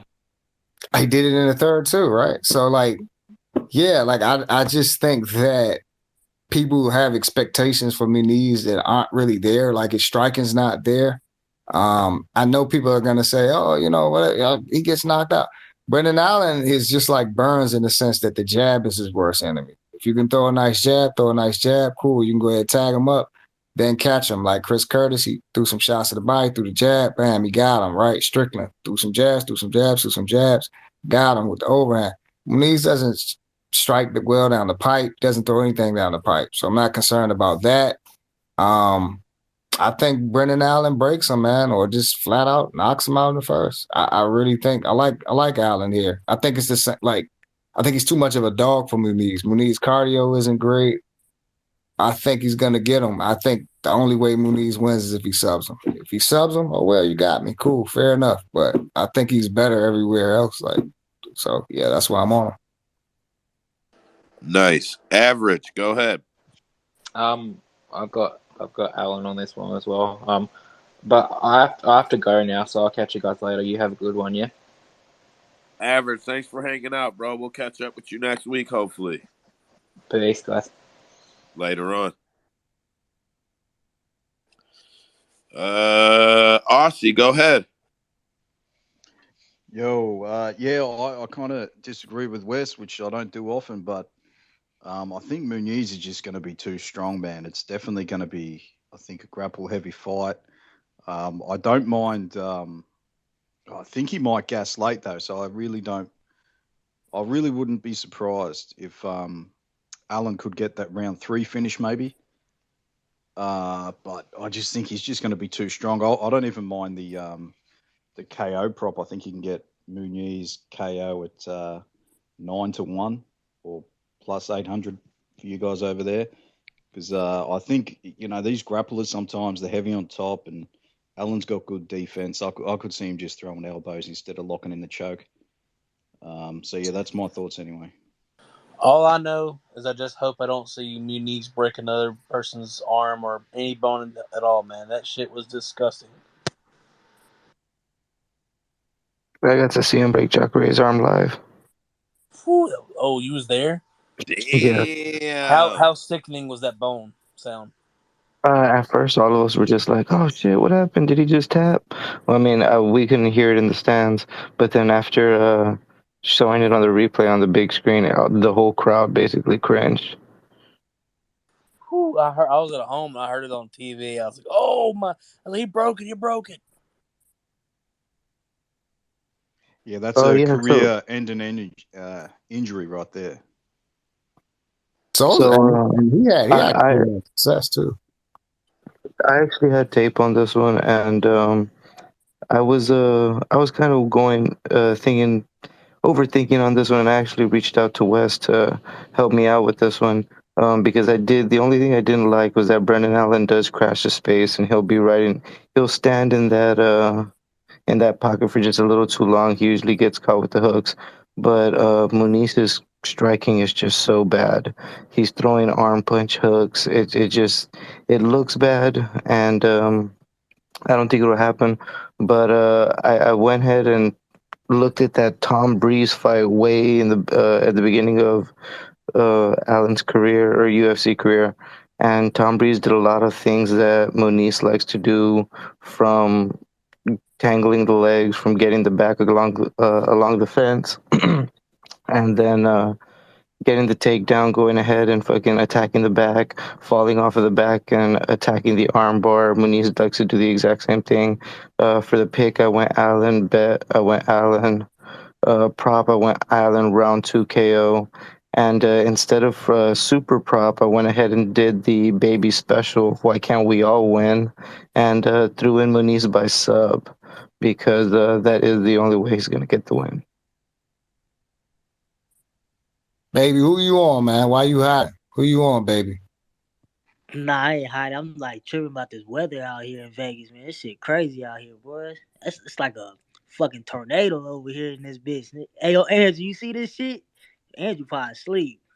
I don't know what Nah, he. bro, it is so fucking loud, dude. I feel like I'm gonna hear my garage break in the middle of the night. Man, this shit look It's crazy gonna out sound like here. someone's breaking in my house, bro. I'm waiting for it. Man, this shit crazy out here in these streets. But nah, I'm on Munoz, bro. Cause I think he's a better fighter. It's just cause I can't get Allen right, bro. Every time I bet on Allen, I lose. Like it's like I just can't get it right. So I'm just gonna continue to fade him. So fuck it. So I got Munoz. You had Jocko against Allen too, didn't you? Yeah, I did. I had. See. But every time I put my money on Allen, I lose. Like I lost against him with what's his name? Puya. That whole. I think he's Samoan or some shit. Sorono or Punahele. shit. Who? He beat Punahele. Soriano. That's what I'm saying. I had Serrano on that. No, fuck, what was it? I bet him against Chris Curtis and what's the other dude? Fuck. And Strickland. Sean Strickland See? and shit. See what I'm saying though? When people believe in him, he loses. That's Like, what I'm saying, bro. so Shit right weird. now, people not believing in him. This is the moment. So I don't want to be like I try not to overtell people in what they say, but I agree with Wes 100%. That's how you know to bet Allen right now, because nobody thinks he's gonna win. Nobody cares about him. No pressure on him. He ain't shit. That's how you know he's gonna get that W. Like, I fully agree with that when you're talking about Allen. So, man, I gotta say I'm with Wes completely on this one, baby, and you should save your fucking money. No. Man, it's Go too ahead and late, bet on bro. Muniz, baby. Bet on Muniz. It's too late. I already got Moniz and shit, man. But it's crazy that when I fade Allen, the nigga wins. Like I don't get it, bro. This shit pisses me off. So I might have to go with Allen this time, bro. Hey. So what Baby just told everybody else in the space is go bet the fuck out of Allen, because Baby always gets his fights wrong. Bet Allen. He just gave you the ticket. Bro, I you don't got know me if fucked it's. I up, really Joe. do think it's sub or bust though, because I'm not saying the sub not there, but it's like, oh well, if you sub him, show me. Fuck. What do you mean that's fucked up, Baby? You said it. I didn't say Right. it. You said it. I said you got me fucked up. I don't always lose, bros.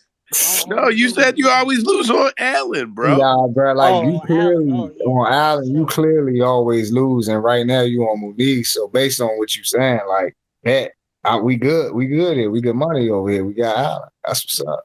We appreciate the you, bro. advice very much. You Right. told us whatever you're betting on this fight, don't take it. I Bro, appreciate you know Baby's gonna hedge. Could y'all imagine the He's gonna get discouragement? his Like, money back, bro. let's say Muniz obviously tries his sub because it's gonna be a moment, right? Unless Allen just flat out knocks him out, like on some my boy Azamat type ish, right? Like, man, he's gonna be so discouraged, man. Like he probably gas in itself, just have a cardio dump from that itself if he can't sub him. Like I swear, in my opinion, like let's say he gets the back, oh my God, he reversed or something. I think he's just gonna be discouraged then. Like that's just my opinion. I just think he's gonna break him, man. I don't know. I don't know. That's kind of like a stretch, though, to be honest. You think Allen gonna break Muniz, bros? Like, Yeah, Moyes is garbage, bro. I mean, that's what garbage do. You break it down and you put it in trash. You know. How much would I get for $10 on the head arm choke for Allen to win in the second? How much do you think I'd get on $10 for that? I didn't see the props for that, man. Like I really liked his analysis though. Like he was so honest. Like I gotta like find the interview and post it because like that's really what he said. And he was even stating how he thinks where Muniz is, he used to be because he was saying like he used to be that guy that's just a jiu-jitsu guy, can't strike it all. And he was like, he thinks where he's at in his career, he's more well-rounded now. Like he's like, I'm just more well-rounded than him right now. Allen said that. Allen said that. Yeah, and he wasn't even being cocky. He was actually being honest because he gave Muniz his props. He said he think the fight is one-way traffic either way. He said either cool, he gonna sub me, or he said, all right, I'm gonna go ahead and finish him in the first, or I guarantee you by the second, I'm gonna break him. So I'll finish him in the second. That's what he said, and I believe him. It makes sense to me. It's a good breakdown, in my opinion. I mean, he said that about Curtis, bro. So look what happened. Got knocked the fuck out. He was cocky with Curtis. This was like him really being honest, though. Like he says, one-way track. Like I remember him saying Curtis isn't on his level. He didn't say that about Muniz. He said either he's gonna sub me, or he said basically, I'm gonna go ahead and finish him in the first, or I'm gonna break him and finish him by the second. Shit, man. I guess Allen the move then. Fuck it. I don't know if it's narrative or something, but one thing I did notice is that despite Muniz getting these nice finishes and shit, every time they fucking scheduled him on a card, he was on the early prelims or fucking opening up the prelims. Fucking Brendan Allen been sitting either on the main card or fucking right there at the end of those prelims in those featured spots. Like they're obviously giving Brendan Allen better spots and more love. Yeah, I agree with that too. It's because he's all in, bro.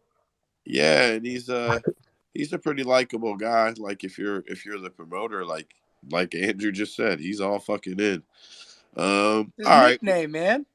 I know. You can get Allen round 2 sub at plus 2,000. Really? Ooh, Sprinkle City, boy. But none of them been subbed before. That's like I feel like none of them been subbed before. To keep it real, like I don't. That's why I said plus 2,000. I mean, I have here in the notes. I mean, everybody thinks that Muniz got the edge in the jiu-jitsu because he's got 15 subs. Allen already got 11 subs racked up behind his name. I've seen Allen in sub positions, like when he fought Holland had him in one, but like usually when Allen is in one of those spots, it's like he's in a grueling fight. Like he's in a guy that's trying to dog him out. Like, and I just like Dawkins. Dawkins was a war. That was a good ass fight. That was a war. But like even when I look at what he was doing to Dawkins, right? Because I think he's got deceptive power personally. Like he sat here, he dropped Dawkins, right? Dropped him with the jab, everything. Like he hurt Dawkins, hurt him in the clinch. Like they were going at it. It was a bloody fight, right? Like he was up 2 rounds though. And then in the third, then his cardio's draining a bit, and then Dawkins is able to get his back on the ground. But he still protected himself and he won the fight. Like I just don't think Muniz can handle a war like that with him grappling and all this extra stuff. I don't think so, man. If it goes down like that and they're brawling or whatever, I mean, I think Muniz just can't handle it. I just don't think he can handle it. That's me. Maybe he'll dog him out. Well, that's why I think that Tom Breeze fight completely fucking steered me on Allen because he goes for the back attack. He falls over. I have here in the notes that Muniz almost likes to fucking fall off of the back so that he slides into that armbar. Breeze did the exact same thing, goes for the armbar, and fucking Allen has good jujitsu. Pulls that fucking arm out, lands out in half guard, pounds his face in for a couple seconds before he goes and gets that sub. Like, that very well could happen to fucking Muniz. Muniz has given up positions like that. I mean, like I said, it seems like he likes to give up that back position. He says, "Shake me off so that I can fucking snatch up an arm." Rodolfo Vieira got tapped out by Fluffy Hernandez, so I'll never say someone can't be tapped out.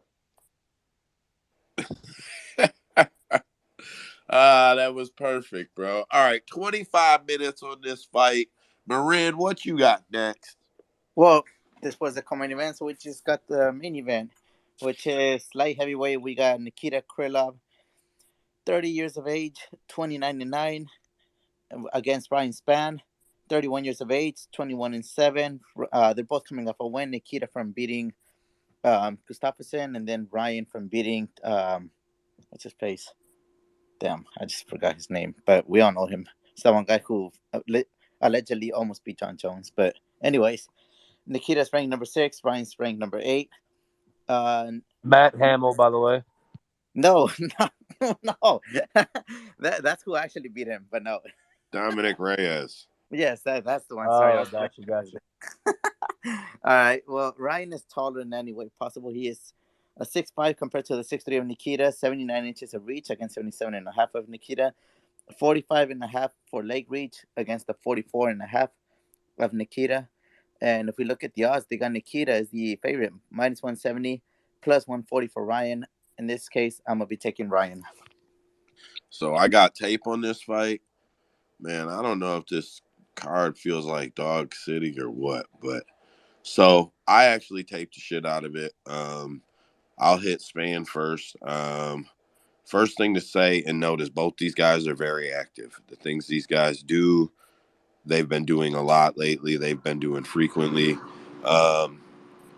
So Spann has big power in his hands. He has a high submission IQ on the feet. I say that specifically. On the feet, he's ready to put you in a choke. He's ready to drop a gilly. He's ready to transition to submission on the feet. He's got crazy strength. I'm not just talking about like punching power. Like, he's got crazy strength, bro. He picked up Smith and carried him all the way across the ring and or octagon, cage, whatever, and set him down by his own corner. And his shove kicks, bro, when Ian Kudalaba took him down, bro, he was able to push Ian basically all the way across the ring to get him off of him. I went back and looked at the Reyes fight. He hit Reyes early, hurt him right away, was patient, hunted him down. It didn't take long, but hunted him down, got the first round KO. He was ready to grab the submission. When he thought it was there, just proof of what I was saying, he was ready to grab it.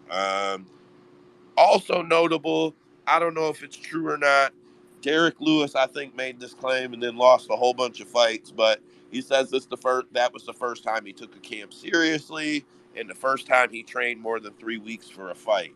Then I looked at the Kudalaba fight.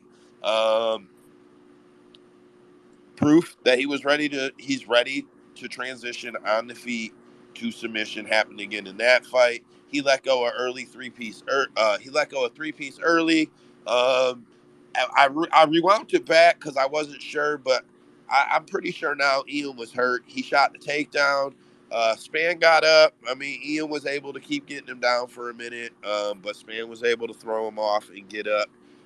So, like, with the small tape samples that we've seen on him, it was nice to see that he can get up. Anthony Smith, Anthony just had his number. It was a statement fight for Anthony. That fight meant a lot to Anthony. Anthony is a finisher. He's finished like 32 out of 35 of his wins. Like, Smith is a finisher. If he's going to win, he's going to finish you. Spann didn't look bad. Ryan didn't look horrible initially. But once Smith cracked him one good time, it changed the fight. Dynamic of the fight changed. Then I went over to Krylov. Man, so I still think good of him, but I thought more of Krylov for whatever reason before I taped him. He's got good pressure and good work ethic. He likes to move forward. Even if he's getting hurt, he'll move forward. And he's good at getting top control. Problem with it is he has horrible top control IQ. Like I cannot believe that he has 15 submissions. It's like my biggest unfathomable, like, what happened to you in all of the tape on this. Like, I don't see it. He does keep on the gas, but the tank does run notably slower as the rounds go on. I wouldn't say to the point that he gasses, but I would say borderline gassing. Krylov likes to be loose on the feet early. I don't know if he likes to see if he can outstrike people. I don't know if he's trying to feel power or see if he can gain the range advantage. Like, I don't know what he's looking for. But he throws this sloppy ass fucking front kick, like this shove kick, in all of his fights. I actually think Spann will reach over it, maybe grab him and crack him for it. It's been caught before. I think Ozdemir caught it. He threw the same. Oh no, Craig caught it. He threw the same sloppy leg kick against Ozdemir. Threw the same sloppy fucking leg kick against Craig. Threw the same sloppy leg kick against Gus. Like, it's a tell. He likes to come out, let his fist go. Then he tries to. If you want to know if you hurt him a little bit, just if he throws the sloppy, just judge how sloppy the shove kick is, because it's coming, and the sloppier it is, the more hurt he is from the appearance. Like, I'm not saying that's a real science, but when you're taping him back to back to back to back, that's just what you feel. So he likes to exchange early. I think even if he does get cracked and takes Ryan down, I think Ryan can muscle him off, like physically strengthen him off of him. Even if Ryan's on bottom, I think he can do the Ian thing and push him off again. I expect the pace to be neutralized by Spann as soon as he hits Nikita. As soon as he hits him in the face, I expect that fucking pace to slow down quite a bit. I think Ryan has great power in his hands. And I think if Nikita does decide to come out and fight the loose 2.5 minutes that he likes to do at the beginning of the fight, I think Ryan devastates him. I don't think it makes it out of one round if that's the case. And again, I re-noted, I cannot believe he has so many submissions. His top IQ is horrible. My pick is Spann. My bet is Spann. My prop is inside the distance. My super prop is Spann inside the distance. Aussie's got his hand up. Go ahead. Yeah, man, that was a perfect breakdown. I agree with everything you said. Spann is just a fucking guillotine machine, man. I think he's got 12 subs. I think 10 of them are by guillotine. Krylov's been choked out with every friggin' choke imaginable. I really think Spann sub. I've hit it twice since he's been in the UFC. Once at plus 1,500, once at plus 1,000. It's only plus 700 this time, but I just bet it automatically every time. Automatic Spann by sub. It's paid itself off. He's got to have another 20 fights and not get another sub for me to lose money on that. So I really think that's the bet. I know he's known for this big knockout power, but people, he's a big guy. He's so big. He's 6'5". He's used to being the bigger, longer guy. Krylov 6'3", so he's used to being the bigger guy too, but he's not going to be in this fight. I think the reach and everything is in Spann's favor. And, these guys, I think they've had like 60 fights, combined fights. I think they've gone to the decision like 8 times combined or something. This isn't going the distance. So if you're looking for something just to add on to your parlay, you want a bit of action in the main event, just bet fight doesn't go and you can't lose. But I really think Spann sub's the way to go.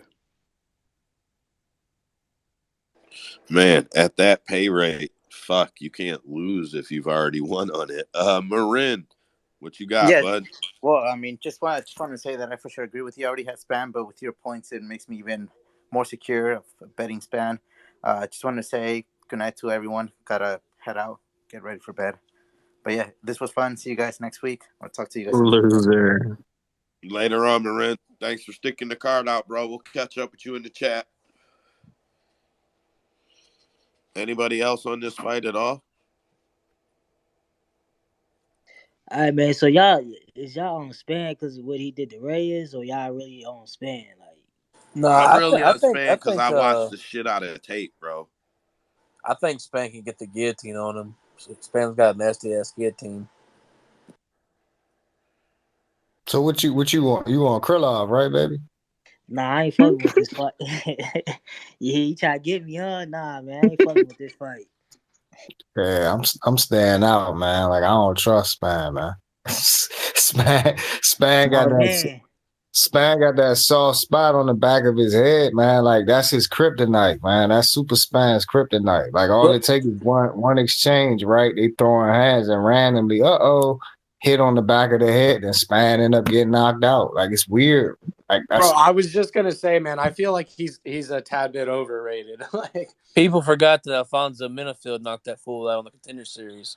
Like no, it was Carl Roberson actually. Carl Roberson, okay. Oh, even worse. But it was the back of the head. Like I'm not even saying Spann is bad. Yeah, like literally, like okay, he fought Walker, back of the head, bam, knockout. Fought Roberson, back of the head, knockout. Right, like all right. So then even when he fought Smith, like he almost got caught again. He did get caught actually. He rushed in, boop, back of the head, he got dropped. But don't get me wrong, like in my opinion, how they fight, Krylov doesn't sit down on his punches. Like it's not like Krylov is the type that can just wind back and say, hey, bam, I got you. But I did notice when I watched tape that Krylov can hit him on the back of the head, like, you know, like he come in and then hit him with an exchange. But I don't know, man. Yeah, I'm gonna watch this for entertainment purposes. Facts. Like I'm already gonna go through my little sweat while Muniz and Allen grappling, so I don't need to go through another sweat. Oh God! Hey, you milk every ounce of entertainment that you And can am I get the out only of this one card, Wes is man. cutting up for? Yeah, Wes is coming in clear for me. Nah, I heard him perfect. I heard Andrew too. Wes was cutting up at the very end of what he said right there. Not my end. Yeah, no, he wasn't. Wes always cutting up. That's just personality, bro. Nah, he was good though. He And you good. know what I didn't like either in the market? This is what I didn't like either. Like Spann had a lot of handle on him too, man. Like I saw the line and like originally, like he had like 89% of the handle on him and everything. And then like I went on Bet MMA tips. That list is getting a little long with Spann, man. Like a lot of people on Spann. I'm like, nah. Everybody liked Reds last time. I'm like, nah, I can't go out like that. I'm sorry. I already got a sweat with Allen. I already got a sweat with that. I ain't going out like that. I'm good. I personally wouldn't bet him. I wouldn't bet his money line or nothing like that, or like that. But for DraftKings, he's like 7,800, and for his finishability, like his upside for finishing capability, like he's capable of throwing up 120 points and being the one that breaks the slate. So, like for that, I will bet Spann. I will have Ryan Spann in my lineup. But for like putting money on him to win a fight, like by a certain way or like that, nah. I'm too uncomfortable. He's just that kind of fighter. He's either going to get finished or finish somebody. But so is Krylov. I just think he's the more powerful person, and I just think he can clip him and jump on the neck. So you're not gonna put Krylov in your lineups though, right? No, I'm gonna have ownership on both, man, because more often than not, this fight doesn't go to a decision, and you want to be on whichever side is going to be the winning side. So you want to have ownership on both sides, just depend on how much you want. Like, yeah, just because like it's a high finishability, so it's the high finish rates, and also it could be a grappling match. So and wrestling and grappling does good in DFS. So yeah, like the guys and people you want to target in DFS are usually grapplers or people that are going to knock you out in the first round, just because of the high scoring tendencies. Well, okay. You got like the over 1.5 with Brandon Allen and Munoz. Yeah, that's another one. Like that one right there, you have it's highly volatile. Somebody's going to lose. Like Wes said, Brendan Allen capped it perfect for himself, saying that it's one way traffic either way. Somebody's getting their ass whipped. So that's the kind of fights you want to target in DFS. It's the fights that you can. I mean, it's always kind of hard because those fights are usually the ones that are skewed in one way direction or the other one. So like somebody would be like 8,800, the other person would be like 7,500. So like if you're on the side of the dog of that fight, you think it's going to win by finish, you're looking good because I mean you're getting it for a cheap price. But it's hard to get all the upsided ones, all the guys that had the finishing upside. It's hard to get them all in a lineup. So when you do that, you want to target fights so like that the dog does have a better chance of winning by finish rather than winning by decision because you just want that high finish rate. Okay. Yep, I get it. It's about points over there. Anybody else on this fight? Shit, I'm just saying, y'all know I usually put in my play super late. I already got the triple dog parlay going through. I I'm got telling you Ryan this week, Spann, bro. I'm telling you Brandon this week, man. Allen. He had like 12 parlays going last week, man. Dude was just rolling in the money. Go ahead. Let me hear it. Let me hear it. Well, me? Let's go. Yeah, you had the Oh, parlays going last week. oh, I'm telling you I this was week. saying. I was saying it while Chase was speaking. Brandon Allen, Ryan Spann, and Dontel Mays. Give me them three dogs for plus 1,400, I believe. Yo, I Hell love yeah. that. I I'm love taking that. that shit too. Fuck it. Oh That'd shit. be plus 1,200. Damn, by the time I get to it, probably plus I'm 1,100. taking Fuck it, we Dontel gonna and take. Brendan Allen for sure, bro. That's Dontel's gonna hit, bro. Just trust that one. Yeah, like I think those two, and then Perez, man. Like Perez gonna go ahead and shake that tail feather, man. Man, like she was the original fave too. I feel like if I can get people that them original faves hit, man. Like, oh, you was the original fave. People just fading you. Cool. They hit, man. They hit. Yeah, they do. Hey, Perez is strong as fuck. I'm like, man, I ain't gonna lie, I mistaped that shit. I watched it again. I'm like, oh fuck, I think I fucked up. I think Oh, I meant to. so you Huh? got Haley. Yeah, then I watched Perez again. I was like, hold on, let me double check. I was like, yeah, I think I fucked up on this one. So I was like, yep. I'll hold that L. I might shit. I might just. I don't feel like, man. I'm too lazy to put another bet in. I ain't gonna cap. So I'm like, fuck it. I'm just gonna ride this shit out. And she's strong. People be thinking she a joke just because she like shaking her butt, but like I actually do think she's talented. Like I don't think she trash. Like I think she's talented. Like I ain't even joking about it. I I just actually don't. think she I don't think she got real got. takedowns. She's got like tripping against the cage, shove downs and shit. She's not. I don't see how she outpowers Cowan. Like I don't see it. But you don't need much to take down Colin. Like Colin sucks. Like I mean, I'm just being honest. I don't want to be mean, but like Haley is not good, man. Like she shouldn't even be in the UFC, like at all. Like I mean, she just shouldn't be in the UFC. Like I think Dana just let her in because she got nice blue eyes. I mean, I don't get why she got signed. Like her fight, she didn't do well. Like she literally Yeah, didn't I do thought she well. lost. I thought she low key lost that one. Are you Yeah, serious? yeah, like I thought she lost too, bro. I ain't even gonna lie. When I taped it, I said, "Oh, this chick lost." Like, I really feel like at the end of the day, man, like for your first fight in the position that like she was in to go fight Edgar, it's no comparison, man. Like, I feel like if Perez was fighting that girl that Cowan fought, I think she would have one-way trafficked her. I think she would have clenched her up, took her down, did what she had to do, go to work. I'm like, and Haley was struggling against her, man. It was pathetic. I kind of have the same train of thought. I mean, these are both, I wouldn't say promotable prospects. They're not prospects, but you know what I mean. Um, Allen got like a tough Perez Allen got a tough promotable. Perez. matchup in her first bout, and now she's getting like, UFC gives you a tough test so you can get good, get better. And now Cowan's, she's getting someone who's been in there. So maybe this is her tough test, her chance to lose and get better, and maybe they promote them both. I don't know. I'm just thinking. But they I both know, but suck. Like Perez. I don't know. I haven't taped it enough, but Nah, but They Perez both do the promotable same though. thing, bro. It's just who can do it first. That's all it really is, and who can do it 2 out of 3 times, because they're gonna go all 3 rounds.